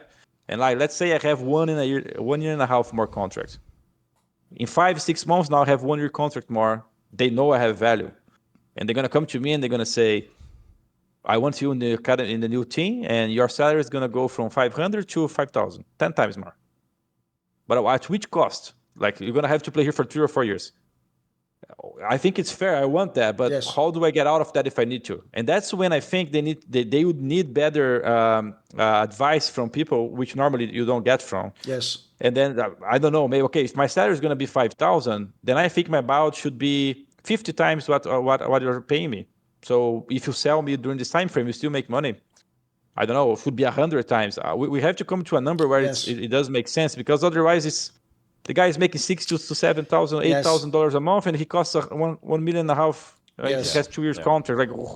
It's just not fair, Yeah, by the way, I think that's also a very fair point to make. That here's the thing, I agree with you. I can see it from the owner's perspective. I've known a lot of the owners. But this way, here's an area where fans might actually be shocked. In that scenario I gave about the Cloud9 one, I didn't agree with Stu 2K. I told Jack, mate, you gave him an extension after the major. I'd tell him, sorry, I'd have let you go if you were at the end of your other contract. As soon as we win the major and then I give you an extension, you're staying for the whole time, mate. I'm sorry. My project is you, basically. I invested in you. You're the central piece, so I don't let you go because I can't get a player as good. It's why I would totally understand why if MIBR wanted crazy money for Insanity, if they sell him, their project doesn't just go one player down, it's going to be 10th as good. There isn't another Insanity to come in the door next day. But I also agree, the area where I get worried in terms of players is what you just said there. It's one thing if I come with a huge offer and the guy says, no, I don't want to sell that player because he's the main player of my team. But then he goes to that player and goes, look, since you're staying though, they were going to give you 10k, say 20k a month salary. You're on 5 now. I'll put you up to 10 since you're in my team. We'll kind of meet you in the middle. You stay for another year. But I agree, if they can just go, the buyout's up here, but your salary never moves. Yeah, that feels a bit fucked up if that player then, a year later becomes a top 20 player and some amazing talent. There's got to be a way we can make it fairer for everyone, I feel. And I agree with you. I would be in favour of something like you say in the contract, a multiplier. Brazil, right. Yeah, in football in Brazil, there is a Pelé law that they made for the Brazilian athletes. That's exactly about this. You cannot go above a certain number of X multiplier according to what the salary was. Right. On the very early That sounds stages. excellent, yeah. So, they had this problem in football at some point in Brazil, and they solved that by having this law. Right. I don't think this law applies to us because I think law-wise, I'm not so sure the esports players have the same thing as other athletes. No, there's some gray area here and there. So if you go to court to fight something like that, we don't really know where it stands. Okay. But I could be talking off my mind here. I'm not a specialist, but I do know that this comes from other sports too, and certainly that could be a middle ground. Yes. Maybe it's something for evolution in sports in Brazil at some point. We do know some politicians that do follow the sports scene, and maybe that's something to suggest for the future. And also, one last thing to say is that's actually why, if anyone is a fan of this particular show, we have so many times in the past years before the MIBR move and FURIA moves, had ugly point, this exact point fallen, because we always used to say, if you're a fan, you might think there's no talent, and it's no, it's just all spread out. Like you said, each team had 2 players. If you did the Space Jam scenario where aliens are coming and you have to make a super team to save the world of Brazilian players, you could definitely make a 5-man lineup. But the problem is you'd need a player from Legacy, a couple from Furia, someone from MIBR. You'd need Pain. These teams collectively. It's why in a weird way Brazil got worse for a number 1 team that wins the major, but it got way better for teams that can make the major. Though. I have a question for you, Thorin. Go on then. you're gonna be the Brazilian coach Okay. for the World Cup of National Teams, bro. Okay? Okay. Epic, bro. Epic. I could do it. Pick up to the team, Well, here's bro? the problem. Let's do it. Here's the problem, FalleN. You know how I am, mate. I'm not someone who just changes my story when someone's in the call. So the downside is big as here is the IGL. So that's the bad news for the fans watching. But All right. I will say it gets way harder for the AWP and IGL. They're the two hard spots. So I'd probably also take NQZ. So I have a question for you. For IGL. Yeah. You could go with Biguzera or myself or maybe Lux, right? Like the top 3 IGLs in Brazil right now. Yeah. And you know that just as a national team, like when you go to World Cup, you don't have 1 year of practice, right? True. You're gonna have to play right along. It's like a pug match. Okay. Let's be honest. It's a pug match. Okay. So you think Biguzera has biggest potential in a pug match? All right, here's the problem. Power. We're doing a different scenario here. Most people, when they make the list, FalleN, just mean it's imaginary and they'll never play it. You're doing it if it's real. Look, I'll give you this. Okay. If it's real and the tournament's in 2 weeks and there's no time to like scrim and make a strat book, I'll pick you then because you have the experience. I will say, Big Azera's angle is more like the idea that he has to be the mastermind and have time to do the demos and work with the play. I know what you mean. Like in that scenario, I would pick you.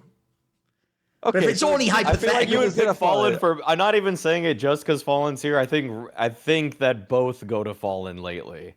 Because also Big Azera hasn't been very good as an individual when he can't play these the Insani roles. He doesn't have kyousuke and fucking molodoy. He does not have those players. He has DJT and Davideus. Like, calm the fuck down. I have another question for you, bro. Go on, hit me with it, Big Azera doesn't jump beyond Mirage, bro. He wants to play Kong. Okay. Yeah, that's what I'm saying. That's what I'm saying.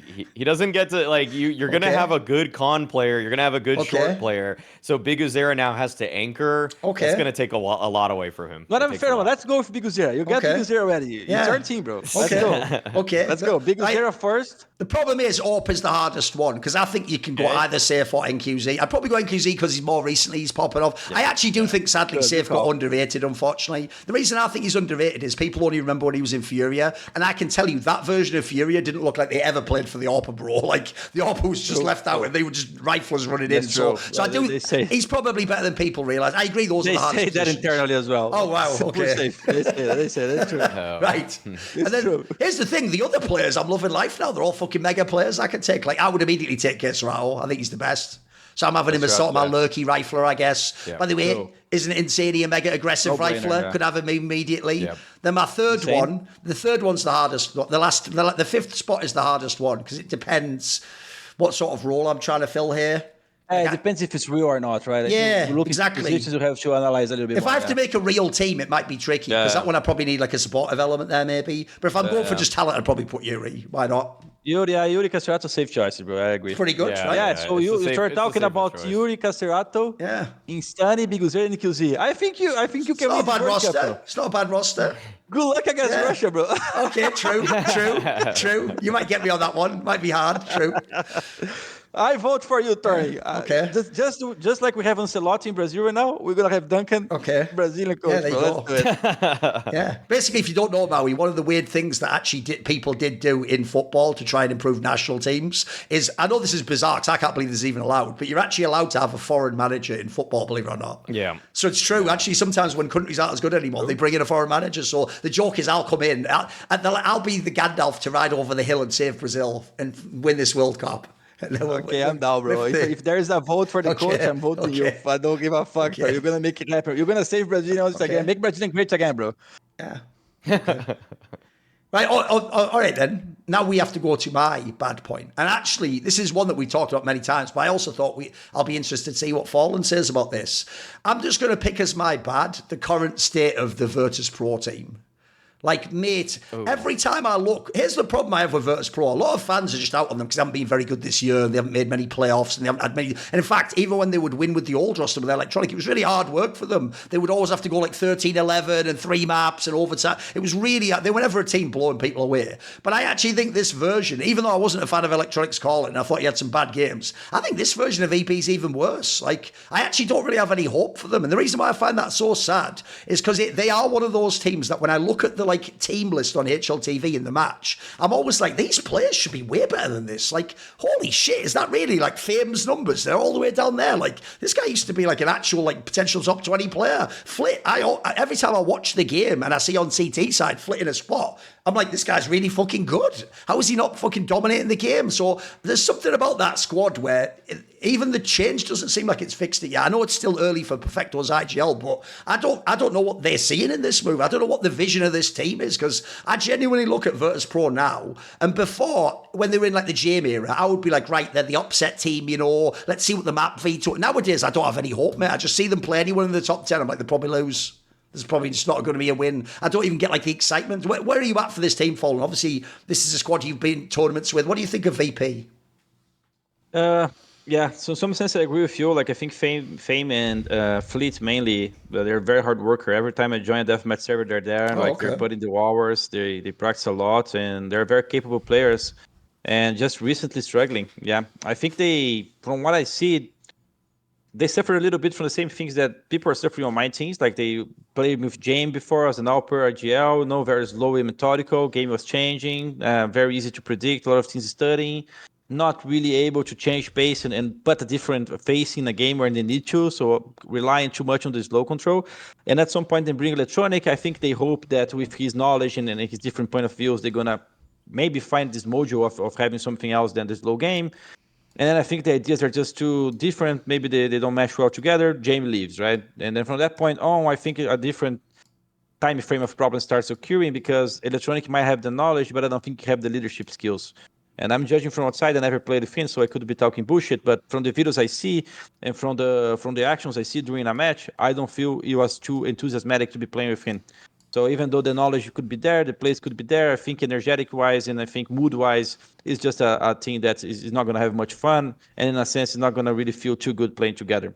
I think at some sense they realize that Electronic might be good by being smart, by calling good things, but the pressure is just too high on the other players. He doesn't really lead them well. Let's try something else. And now they're in a role to where they bring a new kid.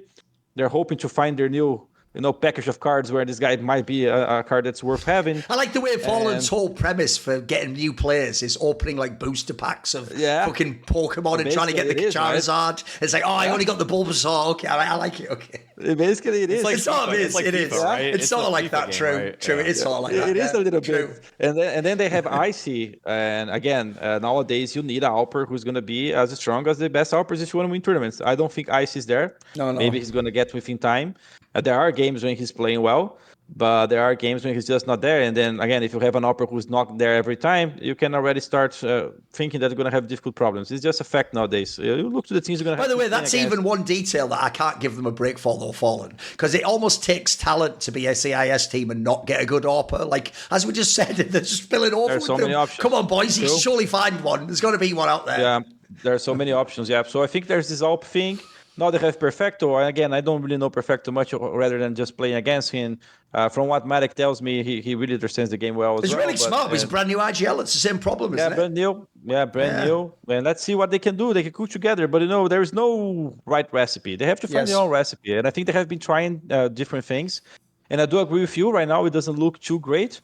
But it is expected. Every team is going to go through cycles. I think they had their cycles, and now they're going to have to try to find their mojo again. And yeah, we hope that Fame and Fleet can get it, because it's the same for Yuri and Castrato. You know those guys have value. You know they play well, and they know something better could be built around them. It's a classic topic, Maui, but let's do the latest version of the VP discussion. Right. I guess the latest VP that I saw at Fisher was there was kind of, for me, some of the telltale signs that Perfecto is just not a very experienced in-game leader. And what I mean by that is, like, one telltale sign for me is the ability or inability to use lurkers. And I found that sometimes Perfecto would want to be the lurker, in which case I thought some of the rounds were constructed better. But when he had Turo, like their new guy, trying to be a lurker, it always felt like the way that he wanted him to end the round was just go with the team. It didn't look like he put a lot of faith into him to actually try to find something on his own. And yeah, he's young. By the way, he does seem like a decent pickup though, right? He seems like he's got something there. In defaults, I'd say for the first 45 seconds of a round, I mean, he's kind of like a 50-50 player, which is good as it gets for a rookie. Yeah, great. If he's able to just hold his position, sometimes look for something, get a kill, then that's great. But it's just kind of in the way that Perfecto wanted him to use, to join with the team in the late round. It was just predictable. And I feel like when you're an early stage in-game leader, like your first tournament or two, you're gonna take some shortcuts by just saying, "Hey, just come with us. Just come with us. We're gonna do something together." And I wish it had. It's almost like with Electronic, there was way too much going on at one time as the in-game leader. Like there was, I always described it as this. I'll probably use it one or two more times in my life before I have to find a new metaphor. But it's just that he was always trying to build this house of cards with the window open with every strat that he was trying to build. It was like so many intricate pieces moving together. Like, oh, Flit's gonna do a lurk there. Fame's gonna like pressure this part of the map. Electronic's still trying to space take on this side. Icy's trying to hold the line on the space that they vacated. It's like there's way too much happening. And then what would always happen is that if he actually just called a really simple bomb site conversion, it actually looked pretty good because they got good pieces. They had all right finishers, but he always wanted this extra layer of control or misdirection that just felt unnecessary. You could simplify your playbook a lot, or I always thought Electronic could have. And then when the plan fell apart, then he started raging at his teammates, and it's like, dude, you had like 4 people in completely different spots. And I'm sure not everybody's going to hold up because they're going to get pushed. They're going to get flashed. They're going to get, like, there's a re-aggress there's responses. And when that player would mess up on their side of the map, or really they just get pushed because there's a good play going on against them, then he would get mad. And I just hope that in terms of demeanor, Perfecto is a bit more professional with the way that he treats his teammates, because Electronic just ruled with an iron fist, and it was really frustrating to watch Electronic yelling at Fame, yelling at Flit, obviously yelling at Flamus the most, because it just looked like he needed to direct his anger at people because he couldn't pull off his masterfully crafted plans. Like, it was very difficult to see what he was going for work anyways, and for them right now, I just think we're seeing the teething issues of a new in-game leader. And I have more faith in Perfecto simply because the things that Simple said about Perfecto early on, that he's incredibly high IQ. It feels like he could probably recognize patterns like FalleN was talking about earlier. That's something that I expect Perfecto will be able to do. And I also just never have seen Perfecto be as vicious as a teammate in terms of, I'm sure he gets frustrated, but Perfecto to me doesn't look like the guy that's just going to scream in his teammate's face the second that they mess something up. So I thought they looked okay in certain aspects at Fisher. I just don't think that they had a deep enough playbook. Like when they played Pain, I kind of saw them, they like yet never used long A on Dust 2, for example, which was really weird. I just felt like they had a few plays they liked running, and they need to bring more to the table. Here at Snake and Banter, one thing you will know about us is we not only like to be right, but we like to get paid to be right. And we've actually got the loophole in our own spaces, like F-tier esports celebrities. We've managed to monetize that. But if you're at home, what's annoying is even if you're right, all you get's bragging rights, don't you? Well, with prize picks, it pays to be right. You can cash out if you pick the right ones. It's easy to set up, by the way. Within 60 seconds, you can do your picks. All you need to do is pick between 2 and 6 of their like projected stat predictions for players. It's absolutely simple. All you're doing is picking more or less, depending on if it has more or less as the options, or sometimes it's just more, sometimes it's just less. And so we're going to do it right now. With the American football season underway, we're going to give you a pick each. So Maui, what pick are you going to take and for what game? Yeah, I'm going to be going for Trevor Lawrence at 229.5 pass yards. I'm going to take the more. This is against the Niners. I know that everybody... the one team that I watch closely throughout the season is, in fact, the San Francisco 49ers. And with Bosa just getting taken out of the season with an ACL injury, there's going to be a lot less pressure on Trevor Lawrence as he's trying to hit some passes. So I think that Lawrence is good for it. His last couple weeks have actually, he's surpassed 200 yards every single time that he played. So 229 doesn't look that bad against an injured Niners team.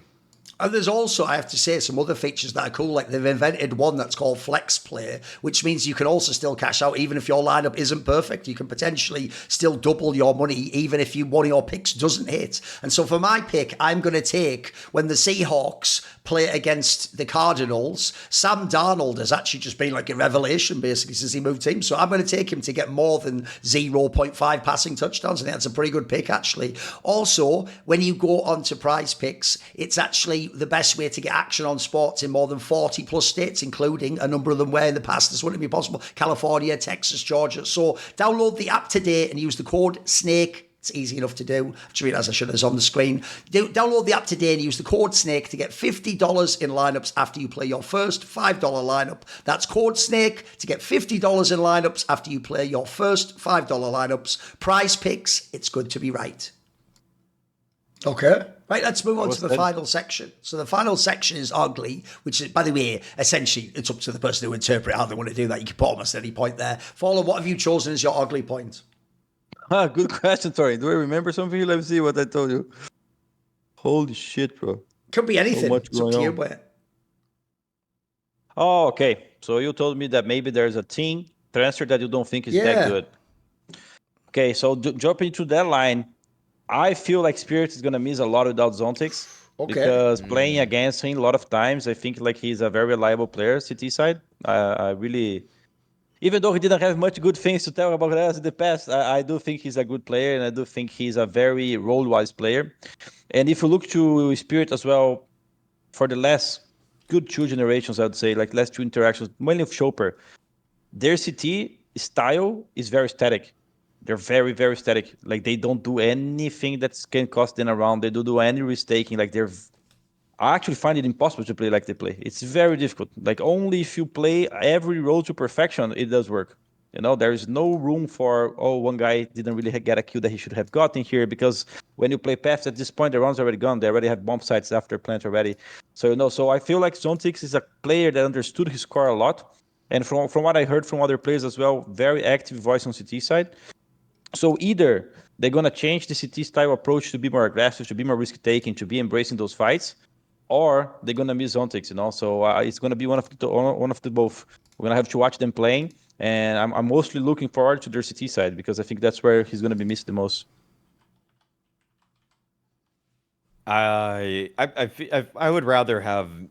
I love, first of all, that FalleN comes in with a good take that is just actually... predictive. So many times people are just kind of giving results-based ugly takes, or just like, oh, this thing in the scene is bad. So I'm glad that it's actually a bit more thinking about the future, because I mean, I think that Zontix's CT side is fantastic. I think that Zwei, Tanir actually add some elements on the T side in terms of individual flair, creating a secondary win condition beyond just can Donk take space this round.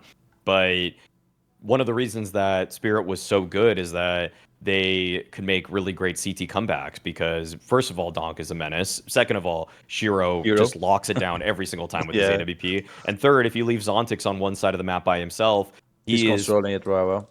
Yeah, and he's also, I mean, he's a guy that if you want to learn how to anchor a position, because if you're like trying to come up in the space, or you're switching to a new spot and Zontix plays your spot, you're going to think to yourself, this is the demo I should watch right away, because he is not doing it with mechanics. He's doing it by literally body shotting with good positioning, and he's able to getting multi-kills without really going for headshots is pretty crazy in Counter-Strike today, especially against elite teams. But that's just how good he was at playing around opponents' utility, using his own, and positioning himself in off angles that opponents just never pre-aimed. He was so good. If you look at the opponent's perspective, I had to watch it myself one time where I was like, how did Zontix in an off angle at ramp get 3 kills with all body shots? It just made no sense to me when I watched it. But then I went through the POVs of the opposing players as they were trying to peek him, and they just don't know exactly where he's going to be against that right side wall. He's just always in a slightly different spot. It doesn't really matter to him where he is, because he doesn't need his perfect position. He's almost trying to be like, whereas Donk uses movement in live elements to try to be as tricky as possible. He's crouching, he's uncrouching, he's donk sliding, he's doing all these little things to upset their crosshair placement. Zontix is pretty much just stably sitting in a spot and thinking to himself, I'm going to hit 4 body shots before they hit the headshot on me, because my position is a little bit weird. It's crazy to think like that, right? There's not many. Yeah, it's a really cool and unique way to think about the game. And I think Zwei is a little bit more of, he's trying to get his own. He swings for the second to try to get the highlights sometimes. Doesn't always just play the numbers, doesn't play it as safe. Tanir, I've yet to see, obviously, on Spirit. I think Tanir is going to be a better player on T-side than Magix, Zwei, or Zontix. I think he's the best T-side player of all 4 of those guys. But yeah, no, CT side is going to be a little bit trickier for Spirit, as a few of those guys are probably playing a little bit more individualistically now. Yeah, I think Tanir has the skill set to play different. Like, for example, you put Tanir in short Mirage. Like, Zontix was very technical there. Very, very technical. Still a very good player there. But, maybe Tanir is going to feel so confident he's going to go for this one more pick. And maybe this one more pick is the one that sometimes it's fucking Nico on the other side as well. You know, it doesn't matter how hard you shoot. Like, he has an AK and he's gonna shoot you back. So then you give an away an advantage. You know, so with more risks you take. Of course, when it works, it's beautiful, bro. 10 years fucking destroying it. He's getting 2 on mid, but you're also opening gaps as well. Where before, I think Spirit has the best decision in the world for a couple months already. So their structure works, you know. So are they gonna feel this difference or not? For me, that's the biggest take. But I agree with you. I think T side as well. You want those things. You want to be breaking defenses. You want to have more elements, and that's true. Put it this way, I do think that he is an underrated player, sadly, because I think the fact that he isn't flashy, that he just sits and anchors stop spots and wins like clutches, but he doesn't even win them by doing a crazy move, he just uses his brain. I think people, unfortunately, want a player like that to be like a HLTV top 20 player or do some amazing moves. So I think the problem is, if you just say, I'm replacing him with Tane, every fan's going to say do it. I would say do it. My problem is this, I do think he's underrated. Like, I do think, for example, like for me, he was never a HLTV top 20 player. He's not that type of player, but you can definitely have him in a team like Spirit. Like, if he was actually supposed to be your 4th best player, you'd have a very good team. You'd win a lot of championships, I think, because I agree. I think he's a smart player. I mean, he has to be. It's what he gets by on the games, positioning. It's like knowing how to reposition on an opponent. It's actually quite a decent clutch player too, despite the fact he's had certain clutch, big stage games where people think he choked. He's also had the games where he hasn't, and he just won you the match. Like, sometimes he did put them over the top. Also seems, I can only speculate from the outside, it seems to me like a player who doesn't have any ego, by the way. Sometimes in a team, there's too many voices. That looks like a guy who just plays, mate. And quite frankly, if I had to guess, I feel like he must be good. I don't know how he comms, but it feels like he must be good at listening to comms because he always seems to use the info right. Like, I know what you mean. The reason why it could be dodgy to lose him is because I could see it eroding the team play of the team. Maybe some of the elements of how they played. They have all played together a long time. It's why I keep trying to seed the potential move. That if the story, like they go, is he needs some time off. Here's what you do. You bring in the roster with Tane and Zwei, and if it doesn't work on the Zwei angle, then in 3 months, right before the majors, brings Ontix back, mate. Put him in Sway's spot. I would gamble on that move because I think that could be the super team, mate. I think that could be an unbelievable roster. So no, I'm vibing with it. I do think he's slightly underrated player. I think people just want sexy CS. They don't want boring but workman CS like this, you know. So whatever, it's all good. Maybe that's going to happen. Maybe we're in the future. Could be. I mean, the difference is at least they have the luxury to do that in their team. They can also bring Magics back if they want. Like, as I keep pointing out, that's the part people are missing. They're the only top team that I'm aware of that can actually like do like football and bring different people in. Like every other team, you normally sell the player when you get rid of or you bench him or you don't have a player. Yeah, bench, right? They're the only one that seems like they can actually use that as a positive for them. Maybe not for the player. Right, Maui, what is your ugly point going to be? Yeah, so this is a rare time where I just didn't tell Thorin it. It's a secret one, so it means he's going to be somewhat straight fire fall. It's probably going to do something about you. Get ready. It's going to be something about you. Come on. Okay, okay. I mean, we have to talk about it. The whole podcast, you guys have been hinting at it. Okay. The fact that obviously in 2022, Thorin wrote the tweet about FalleN. Oh, great one. Went viral. Overrated CSGO player of all time. And you know, I even got flamed by Simple because of that. Like, that's the worst thing is Simple came in and fucking flamed me, and he had like 1 million followers as well, mate. So everyone, you know, was wrecking me. I looked back at the tweet when writing this point, and I had Tarek flamed. Oh, there's loads of people in there, mate. Doublelift was in there. Everyone was in there, mate. Everyone was in there. Everyone. Yeah, every single personality ever in Counter-Strike history basically had to reply to that tweet individually, and so I wanted to hear. Because I even went back to watch the YouTube video you made about a year later to see kind of what were your points behind that take that FalleN's overrated, and it was as always it's a long but actually well constructed and logical take that has more to do with the semantics of the word overrated and how people misconstrue that term to mean bad, because I don't think anybody in their right mind can ever say that FalleN CSGO opping was bad. Oh, yes. I never said he was a bad player. I never said he was the worst player. Absolutely not. No. Yeah. Yeah. So I mean, I'm bringing it up to just to open a can of worms because obviously I can give my take lightly on it. That I think when I look at players tier lists, which, you get these little content pieces at different events and people say like, who are the greatest of the great players? And like Heavy God put like 7 people in the S tier, and it's like how many people can fit in an S tier? You know, eventually you should like exercise some discretion. I think Zywo even put FalleN in his S tier and everything like that. And so that I think that is where really the Thorin take comes from. That it's like FalleN obviously one of the most impactful people to ever play this game. One of, meta-defining in-game leader. Also, highlights are just unreal. Like, oh, sure. This is amazing. Frag movie, yeah, of course. Prime FalleN highlights are unlike almost any other AWPer, maybe just only include simple. By the way, the term combat AWPing was actually invented by casters for FalleN. Yeah, the shotgun AWPing. The way you just, you would play like anchor positions on maps and then just quick scope 3 people as they're charging at you. You know, those kinds of moments were unreal. But then I think people, and so my final take on it is that obviously I think, like, don't get me wrong, I think FalleN's one of the, probably, I'd say 5 best AWPers in CSGO.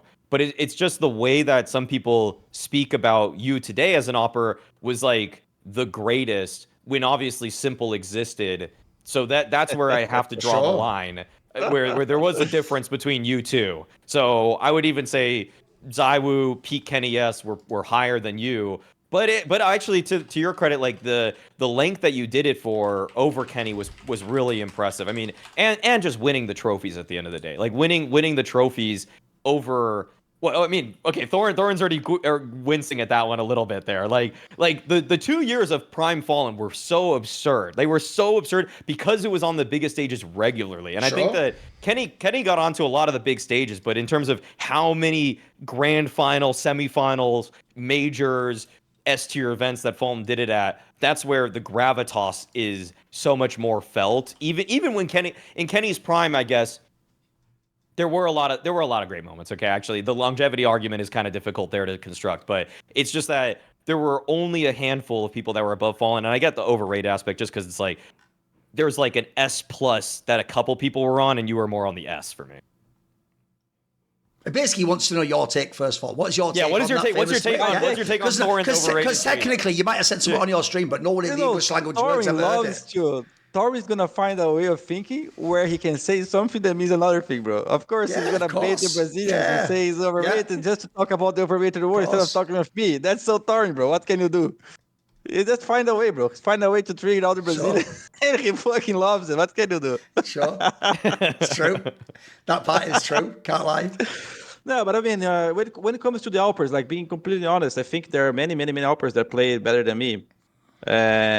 But there's also different point of views too, because for example, when you're talking about football, you talk about Ronaldinho Gaúcho, Ronaldo Phenomenal, R9, you know, like it's difficult to say that those guys were better than Messi, for example. But there will be some fans that are gonna say, for me, football was more about Ronaldinho Gaúcho than Messi, bro, because they're gonna love the magic of it, of the thing. So someone is gonna like to say, some fans are gonna say, Prime FalleN was the best AWPer that ever existed. Yeah, maybe for that tournament you watched on that tournament that day, you know, but if it took for 2 years, 3 years, you're going to see Simple, it's going to be hard to talk about, you know, the guy was always there every single way, including the way I was in that tournament. It's fair. But I know, but some fans are going to have different POVs and they're going to come from different backgrounds. And of course, Brazilians are going to be more biased around me because they know how much I helped the scene to grow and how much more there is than the game itself in my persona, in my career. So, I mean, it's fair. It should be easy to separate the mojo as well for you guys, but you don't want to separate it because you don't want to do it. So you know, in the end, it's all banter, you know. But for example, I consider easiest Zayu, Simple, Kenny, all those guys. For me, they played better than me with the AWP. Easy to say. Maybe Guardian same level, even though he didn't win the major. I think we're pretty much same level. But I don't think I'm far off from the top 6, top 8, top 10. I think you can include some other AWPers there if you go even beyond, like maybe 15. It's okay. I don't strive to be the best. You're better than 15. You're better than 15. You're better than the 15th best AWPer. I have been playing for so long though that you can include the 1.6 AWPers as well. Like you can go even beyond. Okay, if you include you can have you can have Kogu, you can have Markelov, you can have many other guys who are just insane. Shagwar at some point. So you know, my challenge to Thorin is find someone who's been here since 2003 and still here, right? Okay, that's where I'm the first, I guess. Before I answer, because as Maui said, I did do a whole video on this, and as usual, my YouTube channel is always different than my Twitter, isn't it? The Twitter is framed especially to be the spiciest as possible, but I never lie. I will say that, like I said earlier, I'll never say what I don't think or just say something false, but the way I framed it, I agree. I'll get into that in a second. Literally, the wording is actually the part that throws everyone off. But one thing I do want to ask you about is this.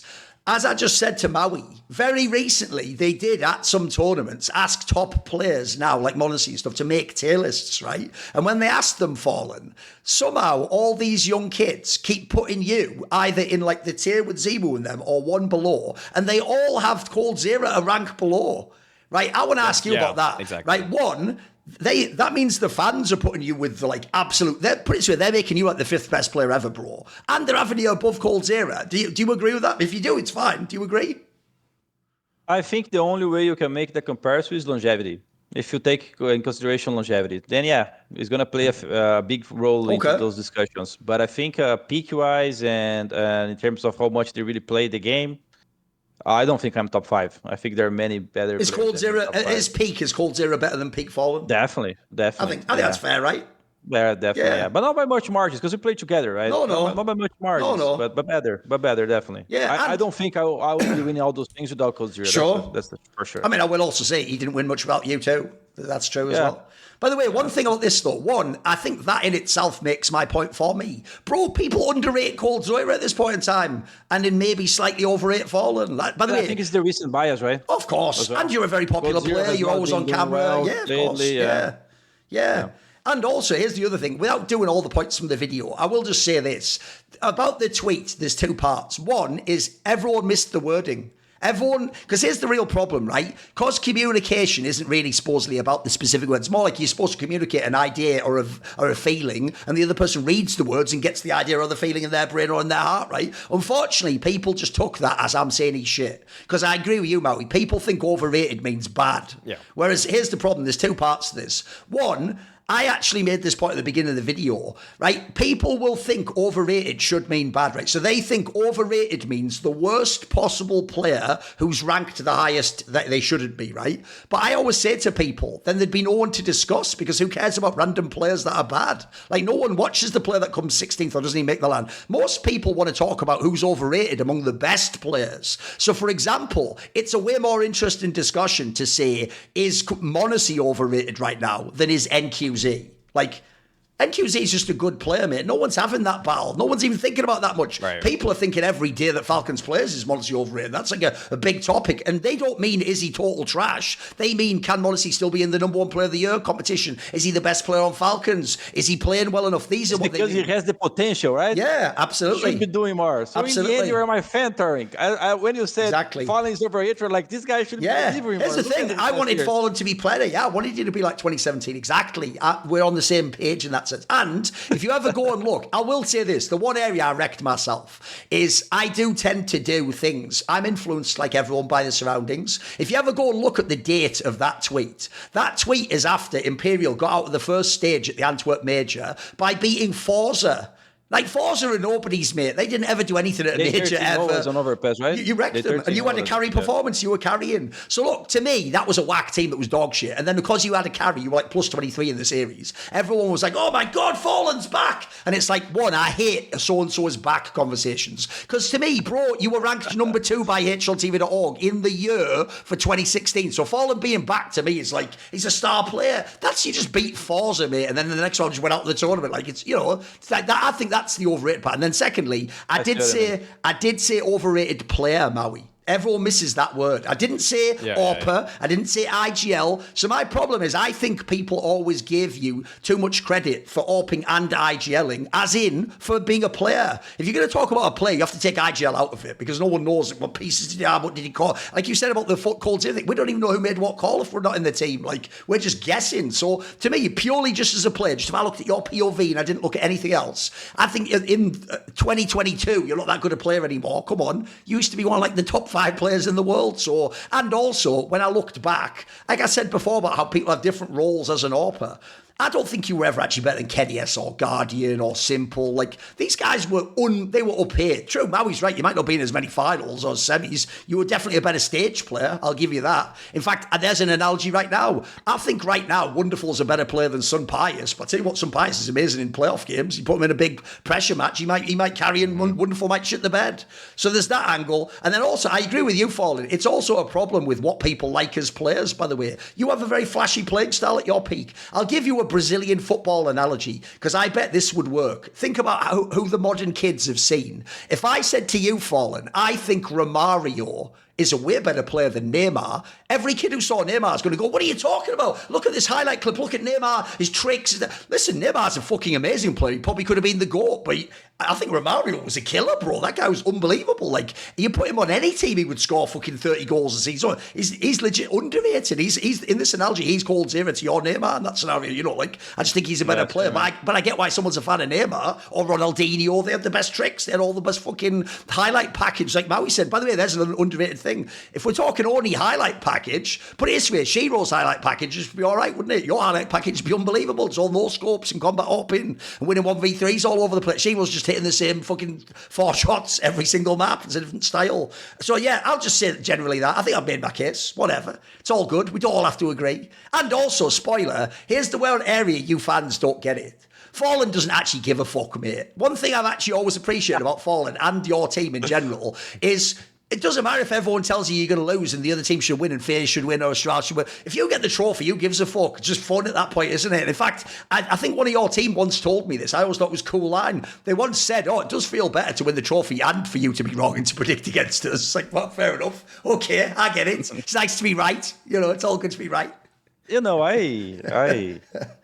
I'm very easygoing, you know, like I take things to the heart. And in the end, I know that you have been in the scene for very, very long, creating a lot of content. You know, one of the few persons that are here even before me, I would say. So I respect that a lot. And I know I have many, many different personal occasions where I meet you and we talk about things. You know, we're always very respectful. And when I see your tweets, are like fucking Duncan, bro. It doesn't stop, bro. Because it like doesn't look like the same person to me. You know? Like it's just like you said, it's like what you want to get from those posts is what you want to get from those posts. You know, so I can separate. Yeah. And you know, in the end, there's one topic that over the years I have been trying to grow as a person. And it is a sense where how much do I care about others says about me, you know, because I think that on the beginning of my career, there was a big fuel for me to do things, you know, honestly. I have reflected about it for many times already. And I think at the very beginning, it did matter to me, like what would people be saying and how I would be looking. And you know, in a sense, it still matters a little bit, but I feel like it's one of my goals to make it minimize the most I can. Because in the end, if we're doing things for others and not for ourselves, at some point it's going to hit back at us. Sure. You know, so when it comes to all those FalleN Thorin conversations, it hits exactly on this point. You know, like there is a person who is talking about gaming on my scene. Sometimes talks good things about me. Sometimes it doesn't. Sometimes trigger people that likes me because he likes it. You know, I can only respect that and move along and never have a chance to do something together.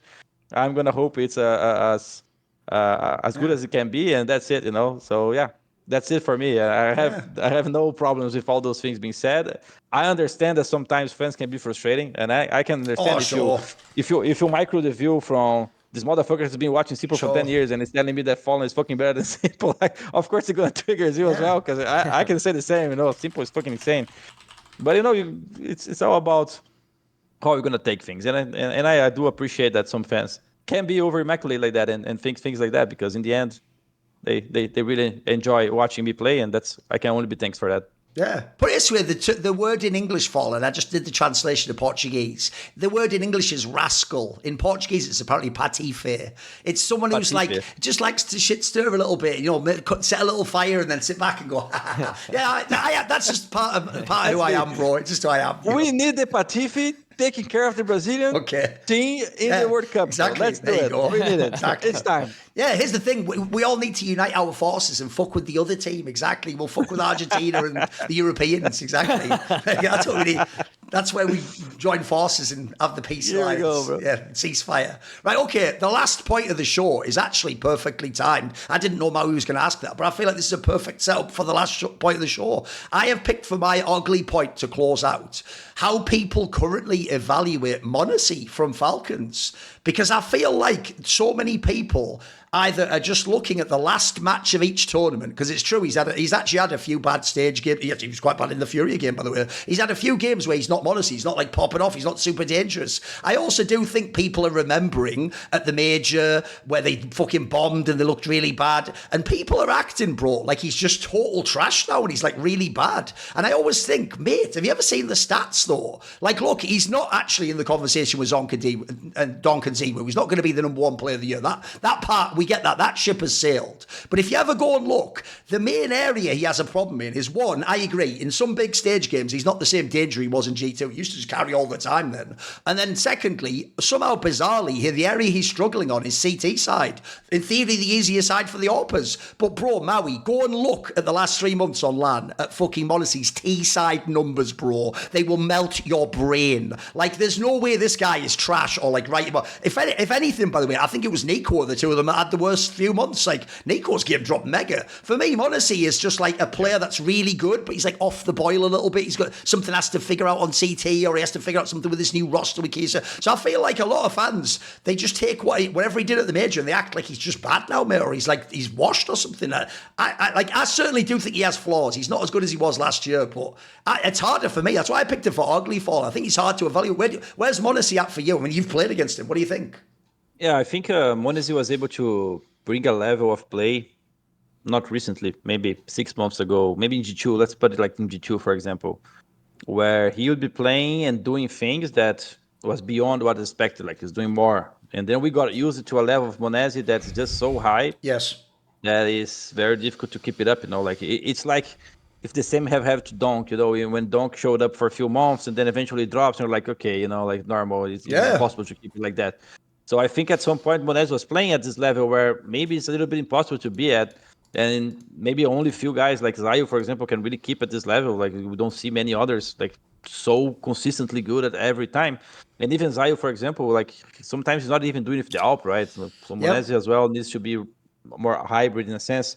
And yeah, playing m0NESY lately is not being the same feeling as playing him during those times where he was fighting for #1 in the world. Either because he is not full adapted to the new team and something is different, or he's not playing as good, or because the position as well is better now. Now he's not playing FalleN, bro. He's playing molodoy as well. And molodoy went 13-3 on him, Sure. But it is a fact as well. There are other players coming in. One day you are FalleN, bro, and the other day you are the later generation FalleN. It's just time kicks in. I think it's early to say that time kicks in for m0NESY because he's still very young, of course, but I think during his career he's going to have cycles of performance level that's going to vary, and right now I don't think he's at his best. I agree with you. Yeah, it's tough to gauge because the most recent memory of m0NESY at the last few tournaments as in the elimination games is always poorer than everything he does throughout the group stage, and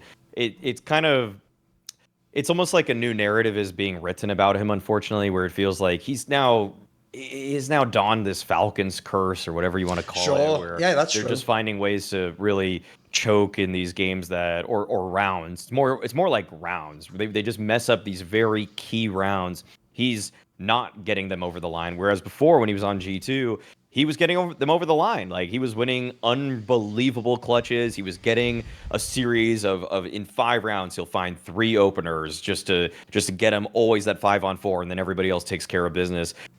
What we're seeing now is maybe the one more missed shot, and sometimes because I think the game sense is still there, the creativity is still oftentimes there, but then in the big moments, I just don't really feel like he's.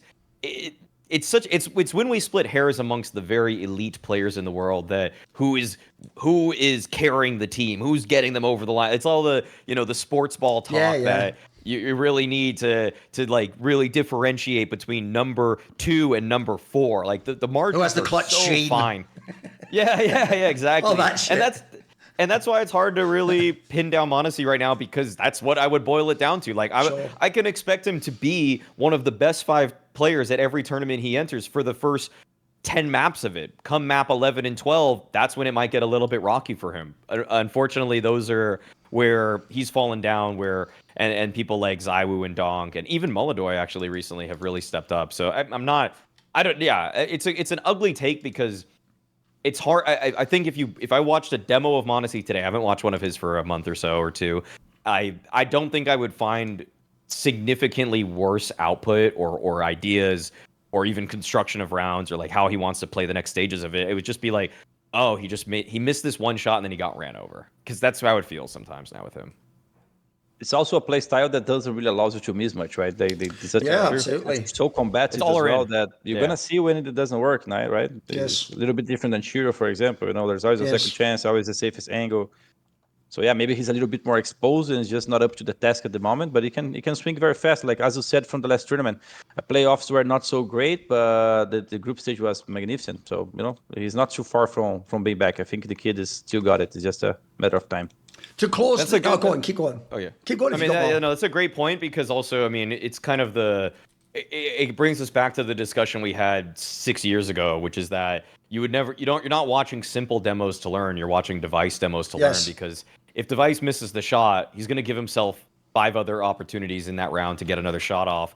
Whereas simple, if he misses that first shot, he's just dead. He's just instantly dead. But he doesn't miss, and now m0NESY's missing 5% more shots, which is actually bringing his game. It's weird that if you miss 5% of more shots, if you're Shiro, your game doesn't really significantly change. But if you're m0NESY and you miss 5% of your shots, you might lose 25% of your game. You can even see that on the round swing, right? I was checking here on our game on playoffs. He had a CT side almost 6% swing. Wow. A CT side as an AWPer. So he's the biggest one of the series, which means he probably had some deaths that really were 5v5s, looking for a first kill or something like that. I would expect so. Because even myself, like I have a minus 2.2, swing, and I'm playing completely different roles. So it's good that this metric now can give you as well which kills were more silly or really or fuck up the game a little bit more, I would say, right?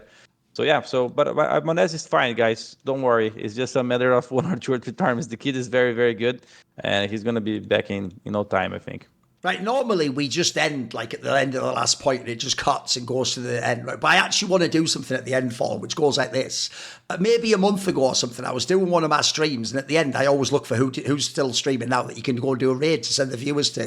And I saw that Fur was streaming. It was really late at night. He was just playing like some Pogs or something. And so I thought, you know what, I don't actually know Fur. He's one of the only ones of your team that I never talked to because he used to always just keep to himself in the group, and talk in Portuguese. Everyone else was more like social. So I thought, but I was always a fan of his game. So I sent the raid there, and what I do is I just listen for a few seconds at the beginning of the raid to see if they acknowledge it. And he actually said in English, basically, something like, oh, I actually do think Thorin, made some good points over the years, and he did know something. He was always on our ass, like, in the tournaments and stuff, and he played us. Right? Basically. So I thought, that's funny, because I've never talked to him, but he sort of gets it. So here's what I want to do at the end, FalleN. Technically, I won't know what you say until after this episode, because I don't speak Portuguese, mate. So what I want you to do at the end is, I just want you to give a message to any Brazilian fans watching. What is the way to consume Thorin content without just getting super triggered? Or is that part of the appeal? I don't know. What would you say to Brazilian fans in Portuguese? Say something from now. Sounds good.